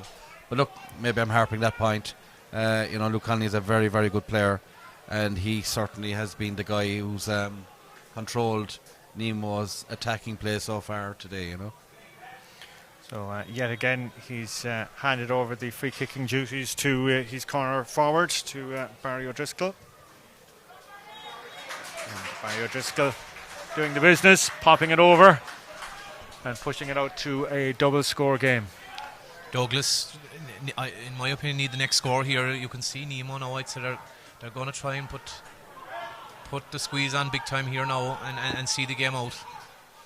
Right, we're going to go back to that Valleys game, the other game in this group, which obviously has huge implications. And a massive implication because Valley Rovers have got a third goal. They now lead Carrigaline 3-6 to 3 points. That is a 12-point lead, and they're now really in pole position. So Douglas's back's up against the wall here on Parky Ring. Dara Kelly bringing back in Brian Lynch. Brian Lynch there from 30 yards. Shot from him has gone wide, and it's really an effort like that that's summing up the Douglas day. Yeah, you could say that the last effort as well, to be fair. from Alan O'Hare was very similar to that, because they don't seem to want to move the ball inside, or maybe they don't have a target inside to move the ball to. These shots from 35 yards out, Nemo will allow them to take them all day. They're really going to have to do something different if they're going to get themselves ahead here. Douglas having a bit more luck in terms of taking the breaks from the kickouts. Being won there by Daniel Hart, bottled up eventually. They managed to repurpose it, and it's going to go all the way out as far as Conor Russell, but an interception. Wonderful piece of play by Brian Murphy, very impressive this afternoon, and Murphy somehow manages to worm the ball out as far as Kevin O'Donovan, who in turn finds Roland Dalton, and it's Kerrigan now who's going to work it right down in front of us in a foot race, but the bounce, well, it might actually fall into Nemo favour. It looks to be Kevin O'Donovan who's down there, and seems to be fouled, and there's a bit of pushing and shoving going on afterwards. You can imagine tensions ramping up here in front of us. Conor Russell, who's been the marquee forward for Douglas this afternoon, having to bring his cornerback Luke McGrath into it. McGrath going back to Niall Hartnett. And again, if that was a Nemo possession, the ball would already be inside the 14-yard line at this stage. Yeah. Absolutely. That's the difference. It's just Nemo have 13 players back here now. So we'll just see now, once Douglas gets the next pass, what happens after this pass. This pass, it's Shawnee Powter. He's going to bring in Brian Hartnett. Hartnett trying to build up a head of steam out as far as Niall, but Brian was brought down. That was a free, and I think that was something that they were hugely cognizant of. Let's go back to Ballinhassig. Yet again, Valley Rovers and Carrigaline. What's the latest? And yet again, it's another major down to Valley Rovers. It's 4-6 now to 4 points. And all of a sudden, from Douglas this morning, being at the top of the table, they're heading out in third position. They're all being beaten here by 4 points. This now is very much a must-win game for Douglas. Absolutely incredible scenario, lads. Yeah, to think coming to the game that, probably the Valley Rovers were very much favourites to beat Carrigaline. They were, based on form at the moment. But, Douglas really need to throw the shackles off here if they're going to be going out this competition. Throw the shackles off. They've got 20 minutes to go here to actually really show us that they want to be into the next round of the championship. Conor Russell's kick has gone wide. Yep. I think, Colm, we've been saying it last week in the hurling and this week in the football, and we've said it throughout. Every score, whether you for it or concede it, every score does count in this championship. It looks like a couple of Douglas attackers being hauled ashore. I'm looking down there, I can see Shane Ahern moving up, and Alan O'Hare has also made way. We'll keep a check on who's after coming in, but just really symptomatic of their afternoon. Brian Hartnett, he'll have a pop himself, and that's a good effort from Hartnett from 35 yards, and yes, well cheered there, and that's what the Douglas fans want to see a bit more of. Yeah, and Nolly asked for it at half time.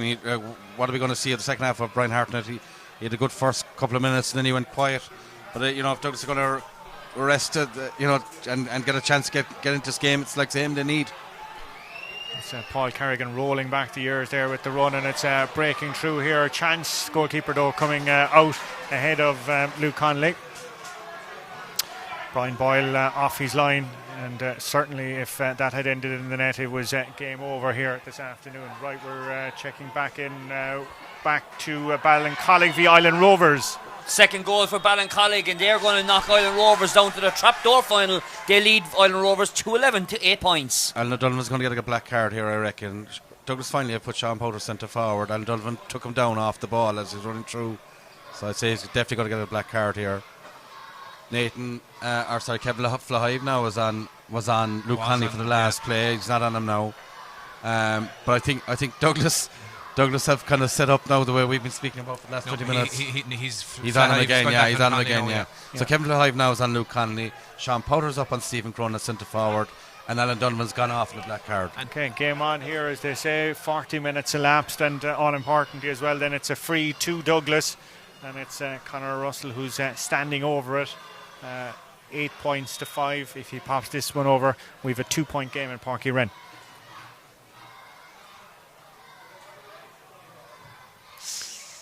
Clean connection from Conor Russell. He seems to be happy with it. The umpire is happy with it, and the Douglas fans are happy with it.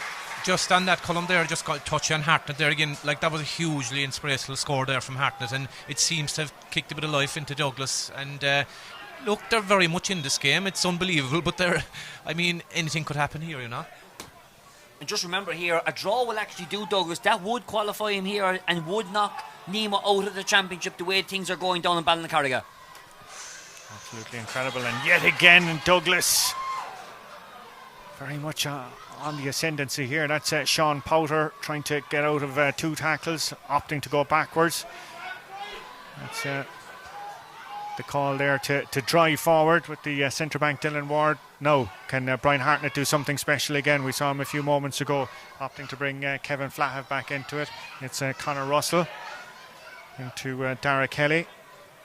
Hartnett all going through the hands here. Dara Kelly trying to wiggle something out there, but it's fallen perfectly to Kevin Flahav. Back to Dara Kelly, being swallowed up by 2-3 players. Still getting a foot block. It looked like Noah saved on the line.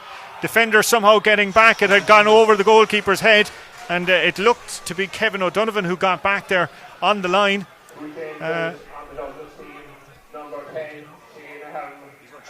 He's not sure, Colm. He's not sure, could have been over the line. I will say this, looking at the replay here, you know, Kevin O'Donovan, it looked like he stopped on the line and the tackle comes in. The question is, does he hold it? No, but he's going to give a free out. Free out. Kevin O'Donovan coming to his side's rescue, but certainly the Douglas tails are up, lads. Well, Sean Powter's gone as their spare man, to be fair. Stephen Cronin's trying to pick him up, and that's leaving Dara Kelly as a spare. Well, at the other end, you run the risk at the other end. Exactly, when you've got someone like Luke Connolly, Barry O'Driscoll doing the foot race out there, Ronan Dalton collecting the seconds. Lovely interplay, bringing the corner forward into it, and Conor Horgan, a hit and hope effort. He's hit it, it's driven wide. And I think that's been cheered by the Douglas fans there. Yeah. Sorry, no, I was just going to say again, you know, that's a great battle between Barry O'Driscoll and Nathan Walsh inside. You know, it was Nathan's turn this time, you know, 50-50 ball, and he just got a hand in there and just upset the show a small bit, but great battle there. Douglas certainly need to get another score for all this hard work that they're pushing in on that far side, but great play by McDermott, James McDermott, the midfielder. Don't forget, as we said, Nemo now down to 14 men, while Alan O'Donovan is in the bin. So if ever there was a time for Douglas to make hay, this is it. Brian Murphy looking for the return there. Wonderful play by the full-back. That's Brian Murphy. He's about 30 yards out from the opposition goal. Did ever so well to keep the ball in play and bring Conor Horgan into it. Now it's Ronan Dalton. That was a wonderful play by the full-back, Brian Murphy. Jack Horgan. Ball into O'Driscoll. Look to give the return, but O'Driscoll himself is going to take the effort. It's going to hang. No, it's gone wide. Even Luke Connolly looking around, questioning why he went that route. Yeah, to be fair, and Nolly's called it all day. Like, Nathan Walsh is absolutely enjoying the battle with Barry. Barry's a very, very good player. He's been around the block for a long time. Now, even though Barry is winning the ball out in front, he actually can't get away from him to get an easy shot off. And now that Nemo down up there, he doesn't have support to pop the ball off to. But this is the first time, the last 3 minutes now, that Douglas really have showed their teeth for the whole day. And, you know, if they can keep this up for the next 10-15 minutes, they have a right chance. Well, crucially, if they can keep this up while they have the numerical advantage. Right across here with Daniel Hart. Bit of space opening up in front of him, looking for an option, and that option was provided by Dara Kelly. It's now with Brian Hartnett. We saw what he did from 45 yards a little earlier, but he's gone inside to Conor Russell. Russell trying to open up a bit of a space. It's gone back to Hartnett. Hartnett off the right. That's a great kick by Hartnett. We said inspirational score a few moments ago. Well, you can double that one, Noel. You know, to me, guys, it's like it's playing out that right. You know, we said Flahav was picking up Connolly. He's not. They're still sticking with the same situation. But it's like, let's have a go off Nemo here. Have we the legs on him? And it kind of looks like that Nemo are waning a small bit, that the legs are going a small bit, and that Douglas are coming. So it's going to be very, very interesting the last quarter of an hour. perfectly timed just before the water break there, but as we saw, the Douglas attack were running into brick walls, and that bit of space opened up for Hartlett, and that skill of kicking the ball from 45 yards, he's well able of doing it. Well, he's 3 points on the board here now. He's 2 off his right, 1 off his left. If you're midfield in any team and you're kicked 3 points, your confidence is going to be up. I think the big thing for me now is this next 5 or 6 minutes for Douglas. I think they probably have 3 or 4 minutes of that where they have a spare man still. I actually think, Colin, it will suit them better with Sean Powter when they go back to 15 on 15, because at the moment he's trying to be the spare man. Nemo are picking him up, and he's not actually playing as an out 11. Whereas when they go back to 15, I'd say he probably will. I think maybe with Nemo all along this championship, and even in the county final, they've stuttered along a small bit. Maybe it's a bit the same today. Okay, just coming up at 3 o'clock, time for us to go around the grounds and back to Patrick. Feels like a bit of a soccer Saturday feel to all this, and at the moment in Group A, Valley Rovers are solidifying that place. 17 minutes gone in the second half. They lead 4-9 to 6 points. Group B, Castlehaven have a 2-point lead over Carby Rangers, 1-7 to 8 points, while Ayr Oak have just struck a goal at the stroke of the water break. It's 1-9 to 6 points. And in Group C, the Bars are leading Clonakilty 8 points to 4, while Ballincollig are going to knock Island Rovers into the trapdoor final as they are beating Island Rovers 2-14 to 9 points. Okay, thanks again for that, Patrick, and we'll be hearing a bit more from you as we come down the stretch, the last 15 minutes. Here, obviously, tensions mounting in Páirc Uí Rinn, but right across the grounds in the Bon Secours Cork Premier Senior Football Championship action this afternoon here on our Irish Examiner live stream. Don't forget, though, when the full-time whistle blows here, stay with us, because we will be totting up the figures, looking at the tables, looking at the permutations, who's going where in terms of quarter-final pairings and directly into the semi-final. Plus, we'll be looking back on the Premier Intermediate action last night and this evening's Senior A Football Championship. So there's lots and lots of discussion to come when the full-time whistle blows here in Páirc Uí Rinn. Now, it's Douglas against Nemo. It's Nemo who are leading by a point. They're down a man due to a black card. That's Paul Kerrigan getting the kick away, and that's Paul Kerrigan driving it wide. And Douglas had their tails up just before the water break. Brian Hartnett was driving everything on for them, and there's a few substitutes been coming on. Dara Kelly making way, and it's Aaron Shee who's coming in wearing number 22 instead of the full forward Dara Kelly. So that's the latest change there from the Douglas camp. It's Luke McGrath there trying to kind of a bit of a hit and hope pass, but eventually manages to come back to Luke McGrath. Still McGrath's got Russell inside. Shot! Oh! Across the face of the goal from Conor Russell. Goalkeeper Micheál A. Martin going full length. Don't think he knew very little about it. I don't know, is the umpire calling him in to say that there was a touch somewhere on that along the line. It looked to me that the goalkeeper was nowhere near it. Just on Luke Connolly there, lads, just watch him there now going back the field. He looks a bit tired. Just before the water break, it's noticeable Nemo seemed to be slightly tiring a small bit, and to be fair, Douglas broke through fairly easily there without Nemo laying a hand on him, which, they were in complete control for the whole game. I wonder as well too that time when he went through and Sean Powter fouled him as well. He looked a bit ginger as well. Yeah.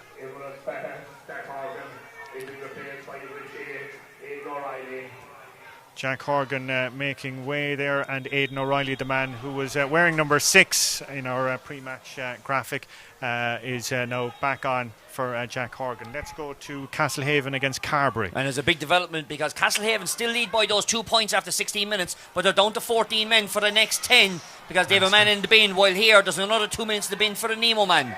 Okay, well, it's Barry O'Driscoll doing all the hard work. Ronan Dalton, wonderful play there by Shawnee Powter to dispossess him, but it can only come to a Nemo man. That Nemo man was Conor Horgan, but didn't get enough purchase on it, and Brian Boyle catching it under the crossbar. That was a huge let off there. But an outstanding dispossession by Powter there, to be fair to him. Absolutely fantastic. I think Nathan Walsh's footing just kind of caught him there as Barry O'Driscoll and himself raced out for the ball, but Powter perfectly timed to knock the ball away. That was a wonderful piece of play by him.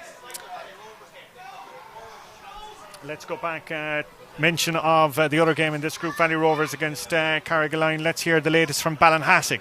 and from the latest if in Ballinhassig that Valley Rovers are solidifying their place as the group runner-up. They've scored a 5th goal now after 18 minutes. They lead Carrigaline 5-10 to 6 points. Okay, well, we knew Valleys had to put up a big score. I don't think they themselves could ever have imagined that would be the tally that they'd be putting up this afternoon. But that is how things stand here. But all that hard work could be undone if the men from Douglas were to draw here this afternoon.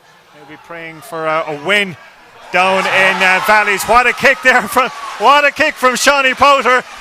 I know. Sorry, Coleman. You know what this means. This means Douglas now are in territory of heading to the runners-up spot. Valleys are top of the table, and Nemo are heading out if it stays like this. It's absolutely incredible football going on here this afternoon in Páirc Uí Rinn and right across the grounds. There's a Nemo injury we're watching here coming off. We'll see who's on and who's making way. But absolutely incredible scenes, lads. Yeah, it's a great game now, in fairness to me. And in terms of the group, it's a great... And I presume word of this is getting out. It is. Yeah. I was at a match last week in the hurling where everybody was on their phones on the bank. Everybody was looking what's going on. So this is extremely exciting. And in fairness, none of you called that early. If Douglas were going to do anything, they needed Brian Hart in midfield. Absolutely, but again, it's very noticeable. McDermott, lads, is tiring in big time out the middle of the field as well. So maybe that's a factor too. But to be fair to Brian Hart, he's really bringing the fight to Nemo now. He is, and to be fair, if you look back over this last 7 or 8 weeks, and even the county final itself, this Nemo team isn't playing with that fluidity that you normally see with Nemo. Not. They've been stuttering.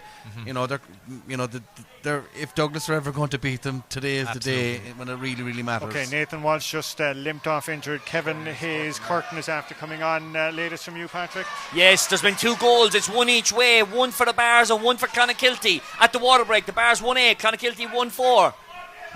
Oh wow, 8 points apiece here this afternoon. It mightn't have the goals and the high scores of some of the other games that Patrick is bringing us, but it certainly isn't lacking for excitement here. As Noel points out, it seems that Nemo are just starting to tire a small bit as it's coming through here with Daniel Hart bouncing along to Shawnee Powter, scored that equalising point a few moments ago. The shot being taken there eventually by Aaron Shee. Has he kicked the winner? Well, he's put them into the lead anyway. 9 points to 8. The man only on the field about 3 minutes. Yeah, and I think, look, it is Brian Hart and Sean Powter now who really are pushing Douglas forward. Noel had mentioned that Luke Connolly is tiring. I think he's actually carrying an injury from that tackle that Sean Powter had him earlier on. He's right in front of us there now. He was holding his leg. But look, there's a long way to go yet. Kevin O'Donovan made some huge runs in the first half. He's on a big lung buster here, bringing in Paul Kerrigan. Gone all the way out on that far side of the field over there. It's Kerrigan, and it's back out as far as Conley.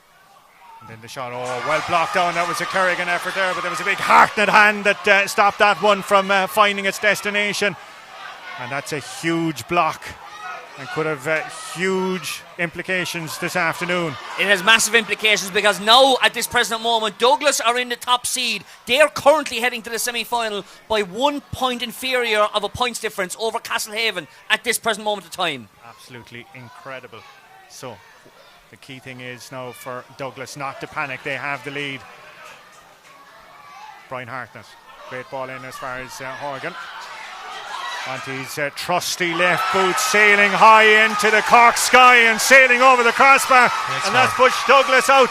10 points to 8. 53 minutes elapsed. Again, lads, just in relation to Paul Kerrigan was in his full back line there for the 2 plays before this. He's down at full forward and his hands are on his knees more or less. He looks out of it, but it's a tough ask, but Kerrigan is going to have to roll back the years here if Nemo are to pull this one out of the fire. Alan O'Donovan is back on the field after his black card. So we're now back to 15 on 15 with 6.5 minutes of regulation time. And I'm sure we'll have a few extras for injuries and substitutions and incidents like what you're just after seeing there from the pull down. And that's going to be a card, I'm sure.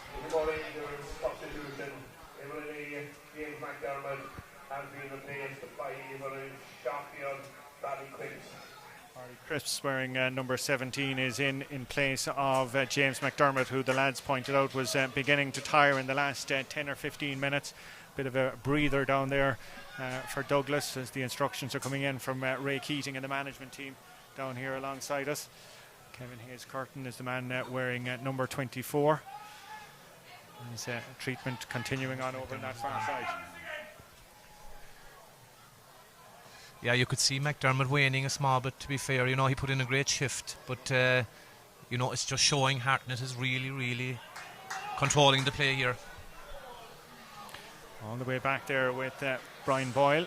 He's going to take his time. He's waiting for someone from Nemo to come on to him. Now, we've seen goalkeepers on the run around the Inter-County Championship. Bit of a dangerous ploy there, and it's worked against Douglas on this occasion as the cornerback down there. I think Luke McGrath eventually touched the ball on the ground, and that's going to be a free in, and that's going to be Luke Connolly territory. In fairness to Nemo, you can see all their experience there. You know, they let Brian Boyle have the ball, ultimately shepherding them into where they wanted them to go. And as soon as they got the opportunity, the tackle came in, turnover. You know, very important kicking out from Luke Connolly, and you know, you put your house on him that he would actually nearly score because he loves this type of game. Connolly, perfect connection, 35 I think yards. in a situation like that, lads, you know, you'd often see goalies there under that type of pressure.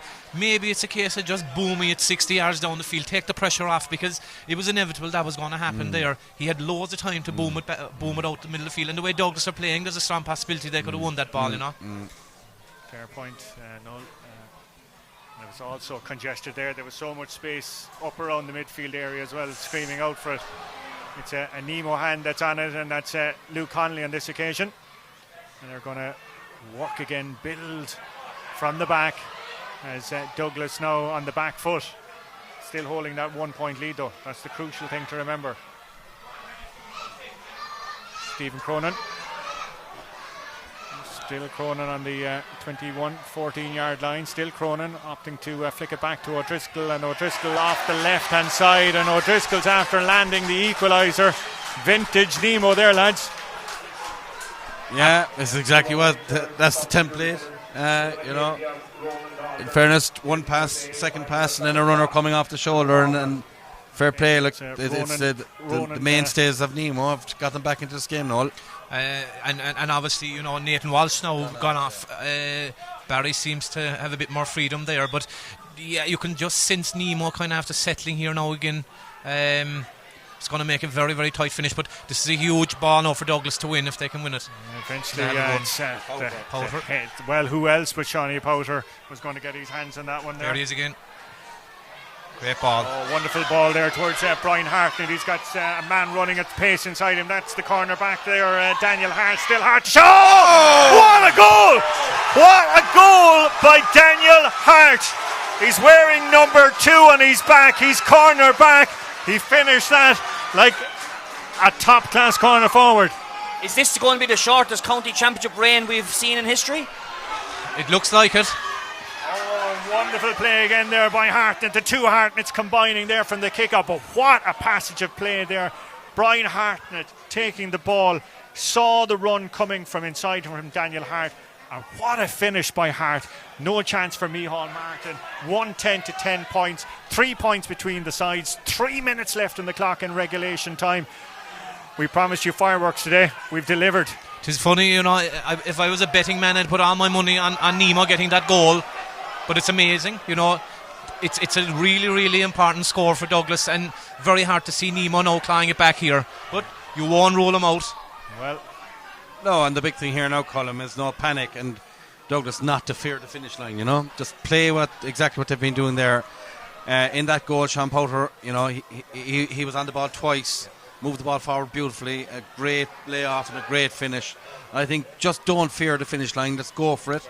And this idea of keeping the ball, I'm not sure is that a wise idea. They need to go back to what they were doing.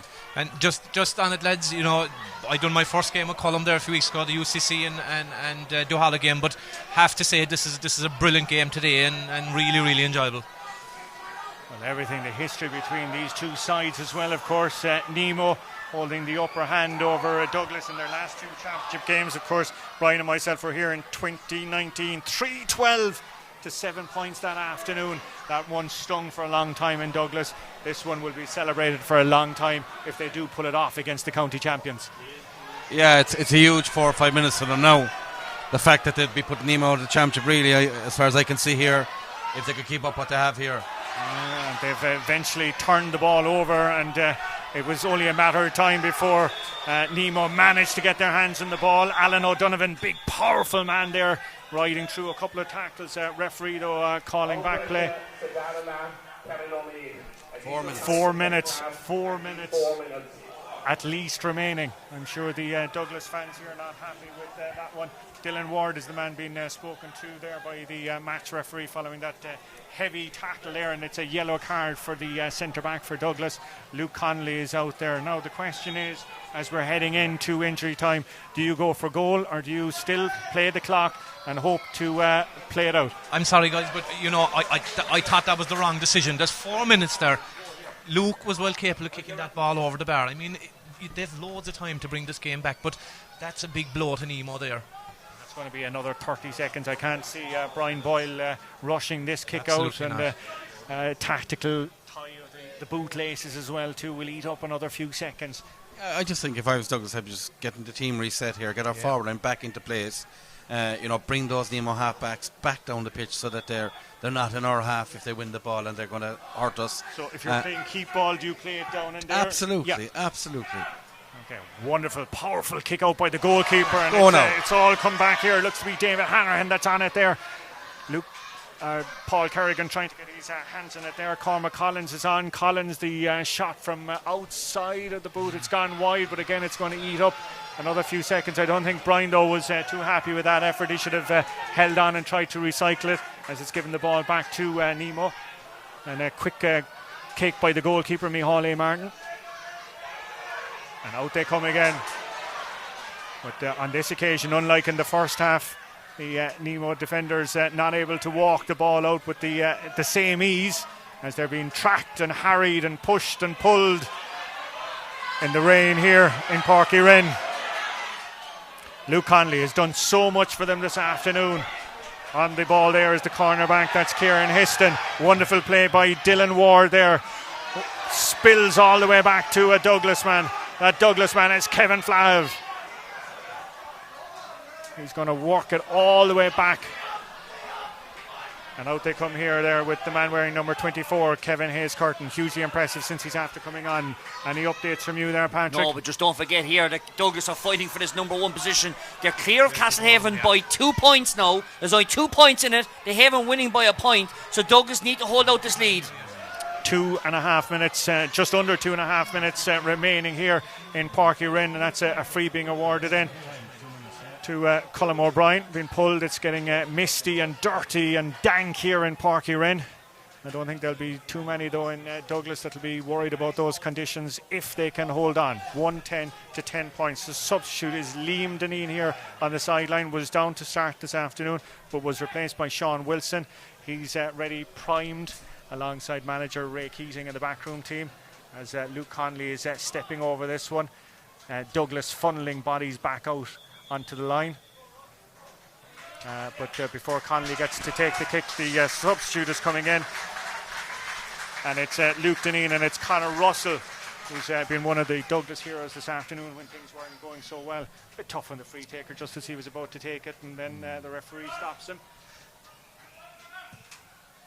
The kicker is Luke Connolly, and that kicker, Luke Connolly, who has done so much. It's brought it in again, look. He had done so much this still afternoon. eating on the clock, lads. And driven it wide, but the referee has brought the ball in, it seems.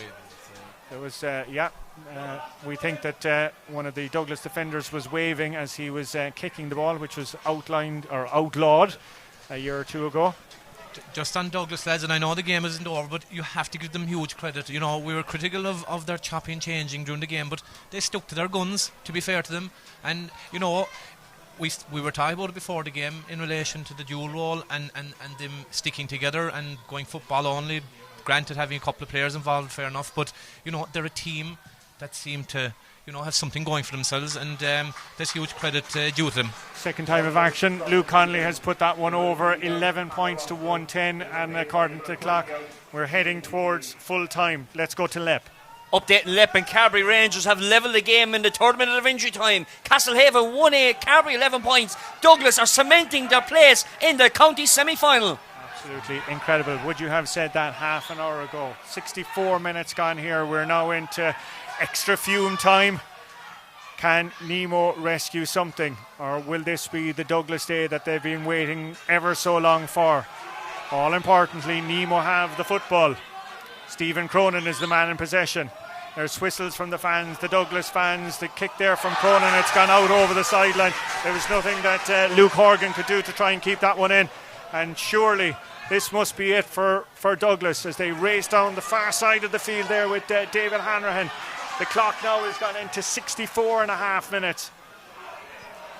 Ball breaks away from Liam Deneen.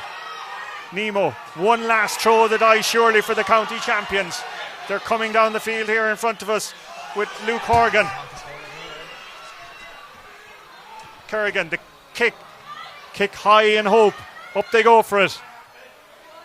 Brian Hartnett is one of those inside there. Still Nemo trying to work it across the front of the goal. O'Driscoll being held up. Still O'Driscoll trying to get the shot off. It's met by a wall of players. It's a Douglas man that has it. It's the Douglas day. The referee has blown the final whistle. Absolutely incredible scenes here this afternoon. 1 goal and 10 points to Douglas. Nemo Rangers 11 points. Nemo Rangers, the county champions, are out. And that now confirms that Douglas are top and into the semi-final. More updates to come from around the county shortly. Oh, we're trying to get our breaths back here for Douglas. What a day, what a day, what a day. You'd have to say fair play. Look, fair play. Douglas came out on top in the end. You'd have to say that all the possession that Nemo had in the first half, they could have had the game over. They had 3 or 4 or 5 chances that they just didn't take. They were very un-Nemo-like in terms of allowing Douglas the opportunity to come back in the game. Personally, I would have felt that once Douglas sorted themselves out in terms of what they were about, there was only one team in it. A lot of that had to do with legs. A lot of that had to do with Brian Hartnett, I think Sean Powter. Kevin Flahive, to be fair, quiet, and Luke Conley. I would also say, to be fair, Nemo looked out on their feet. Their players have done an enormous amount for their club for the last 10-15 years. A lot of these guys. Paul Kerrigan, how many county medals has he? Is the record, I think. He must have 9 or 10 county medals, I would say. Luke Conley, Barry Driscoll, all these players, they are household names in Cork football. And I just felt today they just looked a bit tired. They didn't, punish Douglas when they had the opportunity. Douglas had legs. They reorganised their team and they really went at it in that last 20 minutes. Yeah, I agree with everything Brian said there. And I suppose one thing that stood out to me today in relation to Douglas, and it's been thrown at them, nearly every year in Championship. Are they a club team? Are they, do they have the heart for it? Well, you couldn't question that today. They look like a really, really battle-hardened club team that were really tight-knit and gelled very well together. And like I was saying, we were critical about the way they were setting themselves up, but they stuck to their guns. They settled down in the second half, and it's a famous win for Douglas.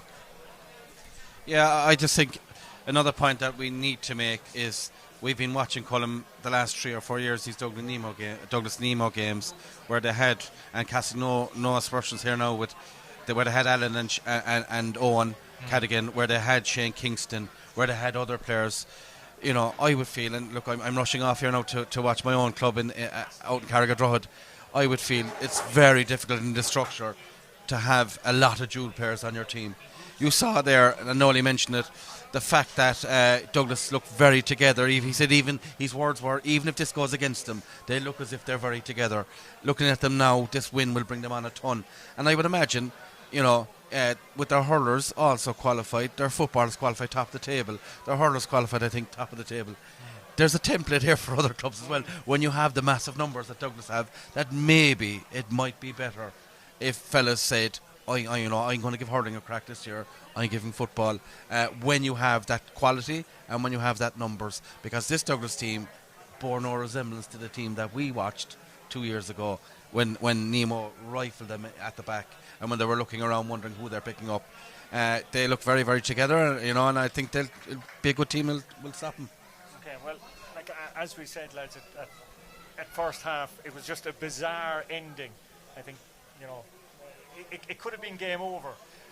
Was it a case of Nemo failing to bury the stake in that first half? Yeah, I think, look, we touched on it. I think Nemo were stuttering, they weren't the Nemo of old, and they left the door open all day long. They left it open, and Douglas just hung in there, and you just have to wonder, if that was last year or 2 years ago, would Douglas have sealed the deal? And there's great credit due to Douglas on this. They were worthy winners there today. Well, we have to say as well, though, Nemo, credit to them. They've been great county champions, great representatives for Cork football as well. Every club player in the county, would love to have the medals in their pockets that these Nemo players have.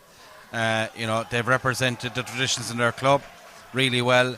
They've been challenged from all sides over the last number of years. Some of these players with Nemo were on the 4 in a row team with Efi back, 10, 11 years ago, 12 years ago. They're still here as one of the forefront players and teams in Cork. That doesn't happen by accident. To be fair to Douglas, today was their opportunity, and in the end they took it. This would move football on, I think, hugely in Douglas, in the fact that they've a template here now. They have a young manager. They've moved themselves forward. They've topped the whole sections, and I think to be fair to Nemo, they won't go away. They might be out of this championship now, but nobody will want to play them again next year. A statistic somebody just after texting me here, is this correct? Douglas until today had never beaten Nemo in senior championship football. I wouldn't be surprised with that. Now, I don't know for fact if that's true, but I wouldn't be surprised, because I can never remember Douglas beating Nemo in championship in senior football. So if that's the case, this is a massive win. And if that is the case, then Douglas really need, the next match happens so quickly. Douglas really need to get themselves back onto terra firma and say, right, what did we learn from today? They won't be up against a Luke Connolly and Paul Kerrigan the next day probably. They might be a different type of opponent, but I think, for me anyway, personally, I think they're much better suited with what they ended up with there. Absolutely, with Kevin Flahay man marking, Nathan Walsh hopefully being better and in terms of his injury and man marking, and then worrying other teams with Shawnee Powter going at you, worrying other teams with Brian Hartnett coming at you. They're hard men to stop. You mentioned Brian Hartnett there. That was a name that you mentioned, Noel, as well, too, at half time, wanting a bigger game out of him. He certainly delivered. He delivered, and to be fair, all their countrymen delivered in my eyes. Like Powter really came into it as well in the second half, and to be fair to Flahay, he had a huge influence in the game as well. But the key man was Hartnett, and when he started dominating, and that first score he got in the second half there, that was the one that turned the game, an inspirational score, from a key man, and certainly he was the guy that turned it for Douglas. Okay, you're going to have to leave us, Brian. You have other pressing issues this evening. You can call them issues, all right. We're look, Bishopstown are going through a bit of a spell where we're struggling at. Where our team has got old and younger players have come into the team, and we haven't won a game in last year's championship. We haven't won a game in this year's championship, so we're playing Kish game here at 4 o'clock, and we're really up against it. It's backs to the wall, and I'm just praying and hoping that the team can put a performance out that we won't be facing into a relegation game. But look, this competition, the way it's structured, you end up where you should end up, and nobody can have any complaints after 3 games if you're bottom of the table, where that you fight into a relegation battle, and that's where your club is at, and that's people have to realise that's in my club, that's where we're at, and we have to do everything we possibly can to stymie where we are, and we're very, very thankful that we have a very strong under-age structure. We won the Fela this year. We're in the P2 final here Monday night, so the future may be bright. Okay, I'm going to leave you go, and thank you so much, and I'm going to head over to Patrick, who's been crunching the numbers and hopefully has it's like the Eurovision. We're going to get the results and we're going to get the tables, and we're going to get to know who's going where for the knockout phases and who's heading towards the dreaded drop zone. Here we go, results of the day. Group A, Douglas 110, Nemo Rangers 11 points. Douglas into the semi-final. It's Valley Rovers 5-12 and Carrigaline 8 points. So let's have a look at the group tables as it finished. And it is Douglas who go to the top of the table. Valley Rovers finish in second place on a plus 19 differential. The county champions Nemo Rangers are out. Just take note of that plus 19 going forward to the next stage. Group B, Castlehaven with a point in the 6th minute of injury time got over Carby Rangers 1-9 to 11 points, and Éire Óg held off the Battle of Noosastown 1-11 to 11 points. So it is the Haven who qualify with 3 matches out of the 3, and Éire Óg are in position 2 for that Group B. And in Group C, it was a big effort, but the Bars have come out on top 112 to 1-5, while Ballincollig have defeated Island Rovers 217 to 10 points. So while you're looking at Group C, to give you the points differential as they finished, Douglas finished on plus 12, Castlehaven finished on plus 9, and the Bars finished on plus 11. So that means Douglas are in seed number 1, while the runners up, Valley Rovers plus 19, Éire Óg plus 6, and Clonakilty plus 2. What does that all mean? That means for the Bon Secours 2021 Premier Senior Football Championship, this is the knockout stages. Quarter-final A will see Castlehaven versus Valley Rovers, with Douglas into the seed number 1 position, and the bottom half of the draw sees St. Finbars, I should say, against Éire Óg, while the bottom quarter-final will see Clonakilty against the divisional college winner Duhallow. That is your draw for the Bon Secours 2021 Premier Senior Football Championship knockout stages. Okay, we'll get your reaction. So on that, Noel, we'll start off with Castlehaven against Valley Rovers. Valley Rovers, some scoreline this afternoon by them down in against Carrigaline. Yeah, absolutely. Great win for Valley Rovers there, and a much needed win. Yeah, that's going to be an interesting battle. Having seen Valley Rovers firsthand, they're a fine, big physical team, and they certainly won't fear Castlehaven. But at the same time, if the Haven can get their show in order and have everyone fit, you'd fancy them there. Okay, the next one we're going to look at the Bars against Éire Óg. Some story with Éire Óg, considering they only won promotion about 2.5 months ago. Maybe that kind of worked in their favour, that they were playing and preparing that bit more than everyone else. Yeah, I suppose you could say that. But look, there's huge credit due to Éire Óg, to see where they've come from. They've huge momentum, and I suppose critically they have youth on their side as well. And I think, I suppose we were touching it there today, they seem to have the numbers as well, They've a very strong panel of players, and, they'll give everything to the Bars. But I suppose like Castlehaven, if the Bars, can get everyone right for that game, you'd have to fancy the Bars there. And then Clonakilty v Duhallow, the Duhallow team that we saw against UCC 2 weeks ago. Mightn't be the prettiest, some might say, but very, very effective. Absolutely, yeah. It's not the prettiest to look at, but the thing that stood out with Duhallow that night was, everyone was on the same page, and they were very comfortable in what they were doing.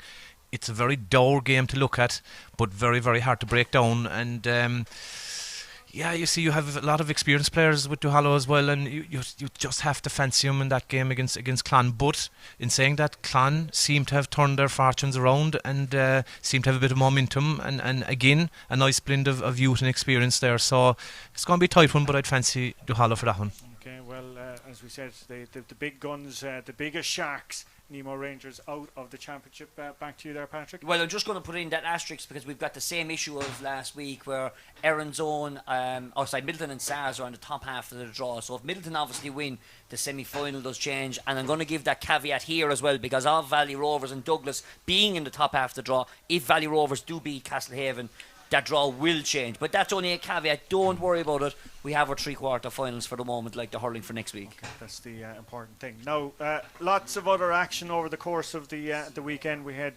Premier Intermediate action last night, but then at 4 o'clock this afternoon, that's where Brian was heading off to. We have the Senior A Championship. What's the lay of the land in that this evening? Oh, lay the land, it's going to be fairly wet across the county after what we saw here this afternoon. But let's go through the groups of the Bon Secours Senior A Football Championship. And in Group A, we go to Inniskeen. First call is Bandon versus Donnies with a 4 o'clock game. And O'Donovan Rossa will take on Bala and Aguirre. So it's all to play for very much in that group, as Bandon lie top of the table and with a victory over Donnies would cement their place in the knockout stages of the Senior A Football Championship, while Bala and Aguirre and O'Donovan Rossa will be virtually fighting out for that second spot if Bandon can get over Donnies. In Group B, well, as Colm has mentioned, Brian scuppered out the door to catch down to Carrigan-Drogheda to catch Bishopstown taking on Kish Game, virtually a relegation battle in that one as both teams lie on 0 points, while St. Michael's will take on Knocknagree up in Glantan, very much a top of the table clash, the winner going into a semi-final. And I suppose a lot of eyes will be on the eyes of Knocknagree manager John Finton Daly after not picking up the Cork job during the week, which I'm sure we will touch on very shortly indeed. And in Group C, well, very much to play for all here again, because Fermoy take on Clyde Rovers in a do-or-die battle out in Ballyclaw, while Mallow take on Bantry Blues. Of course, Bantry Blues will be looking to try and save themselves from the relegation final. Mallow will be looking to try and cement their place in the knockout stage, the semi-finals of the Bon Secours Premier Senior A Football Championship. Okay, so they're all getting underway at 4 o'clock this afternoon. We'll just mention new Cork manager since we spoke last, Noel. What's on the immediate to-do list for Mr. Ricken? Look, I suppose what's on the do list for Keith, I suppose it's to get to know his players, I suppose, and settle in there, which I'm sure he will, knowing Keith. I think it's a very, very positive appointment, and the guys he has behind him as well, they're all great football men. But I suppose, look, the talent is there, there's no doubting that. He just has to harness it now and forget about the last couple of years. It's looking forward now and getting the structures in place, and I've no doubt, if they can put their show together right, Cork should come quick enough. I'm not saying they're going to be all-Ireland contenders next year, but give them a couple of years and I can see them making progress. I think that's the key point, Noel, though, that people need to realise this isn't a click of the fingers 1 year thing. Absolutely. It could be 3 years, it could be 5 years. Yeah. Absolutely, that's the patience you need, and make no mistake about it, Colm, that's what it's going to be. Their objective, I'd say, in the coming years should be, to be competitive. I think the league is very important. Try and blood as many players as they can, and possibly come up with a system of play then as well.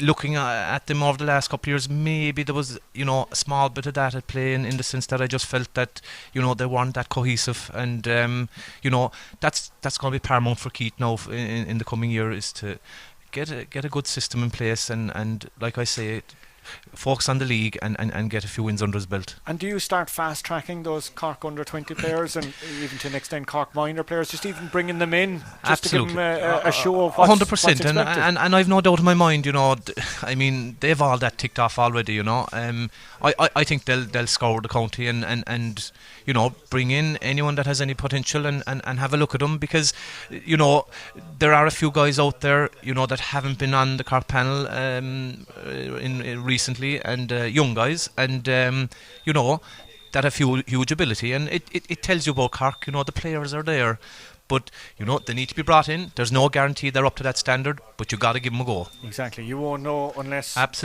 take a look at them. No.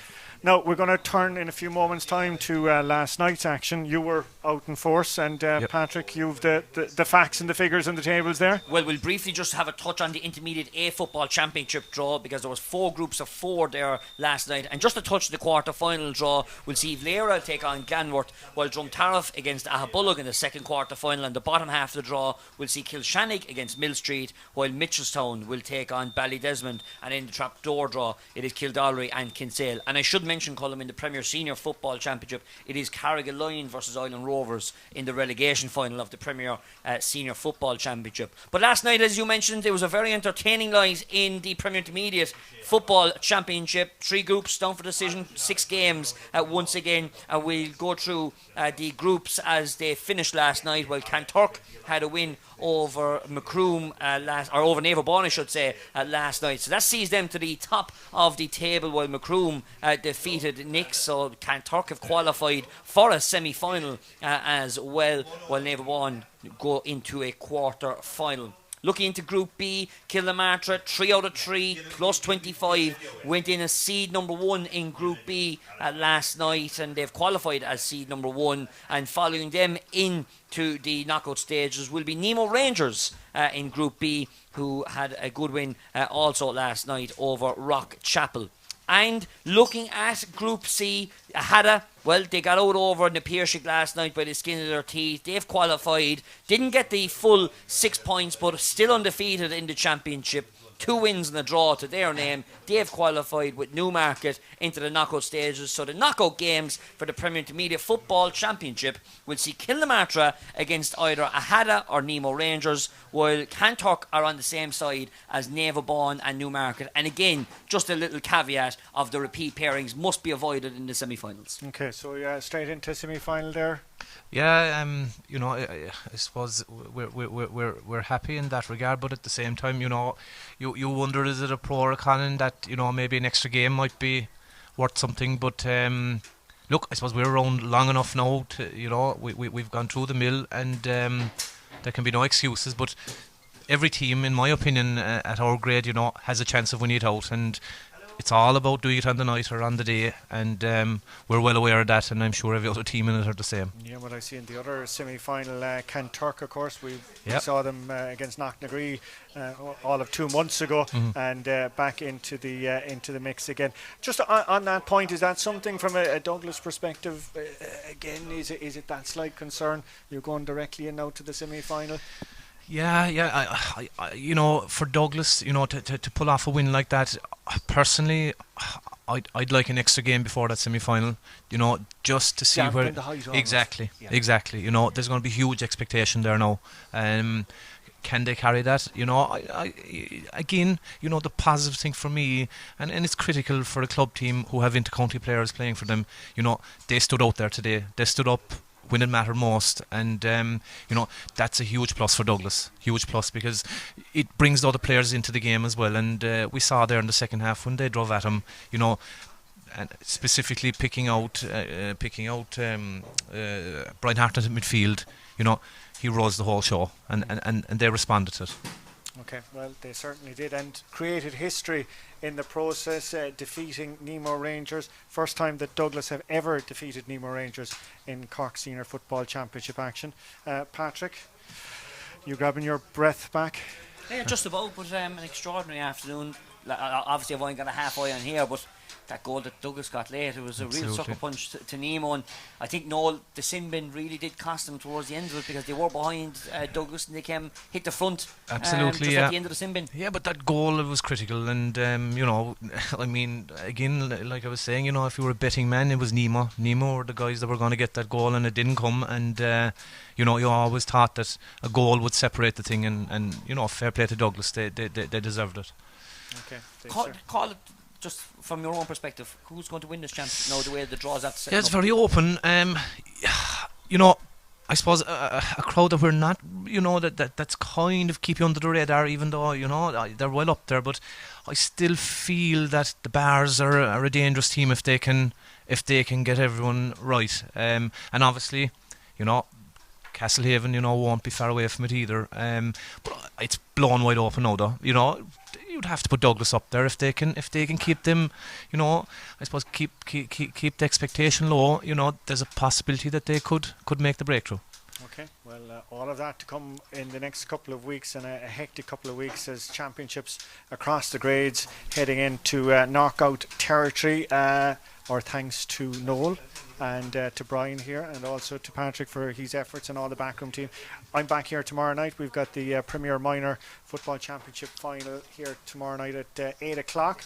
And then next weekend, we're in hurling territory in the Co-op Superstars Cork Premier Senior Hurling Championship quarter-final stage. There's matches on Friday night, Sunday afternoon, and we'll be unveiling our coverage list midweek. So lots to look forward to. That is where we're going to have to leave it. The rain starting to tumble down here in Páirc Uí Rinn, but a day of history for Douglas GA defeating Nemo Rangers, not just Nemo Rangers, but the county champions Nemo Rangers for the first time in senior football championship history. That has put them into the semi-final of the top flight, and then the quarter-final pairing see Castlehaven playing Valley Rovers, the Bars against Éire Óg, and Clonakilty against Duhallow. That is where we wrap up our coverage. Thanks to the huge team here in Páirc Uí Rinn, back in Limerick and back at base as well to oversee our broadcast. Thanks to you as well, and thanks to Nemo and Douglas for serving up a wonderful hour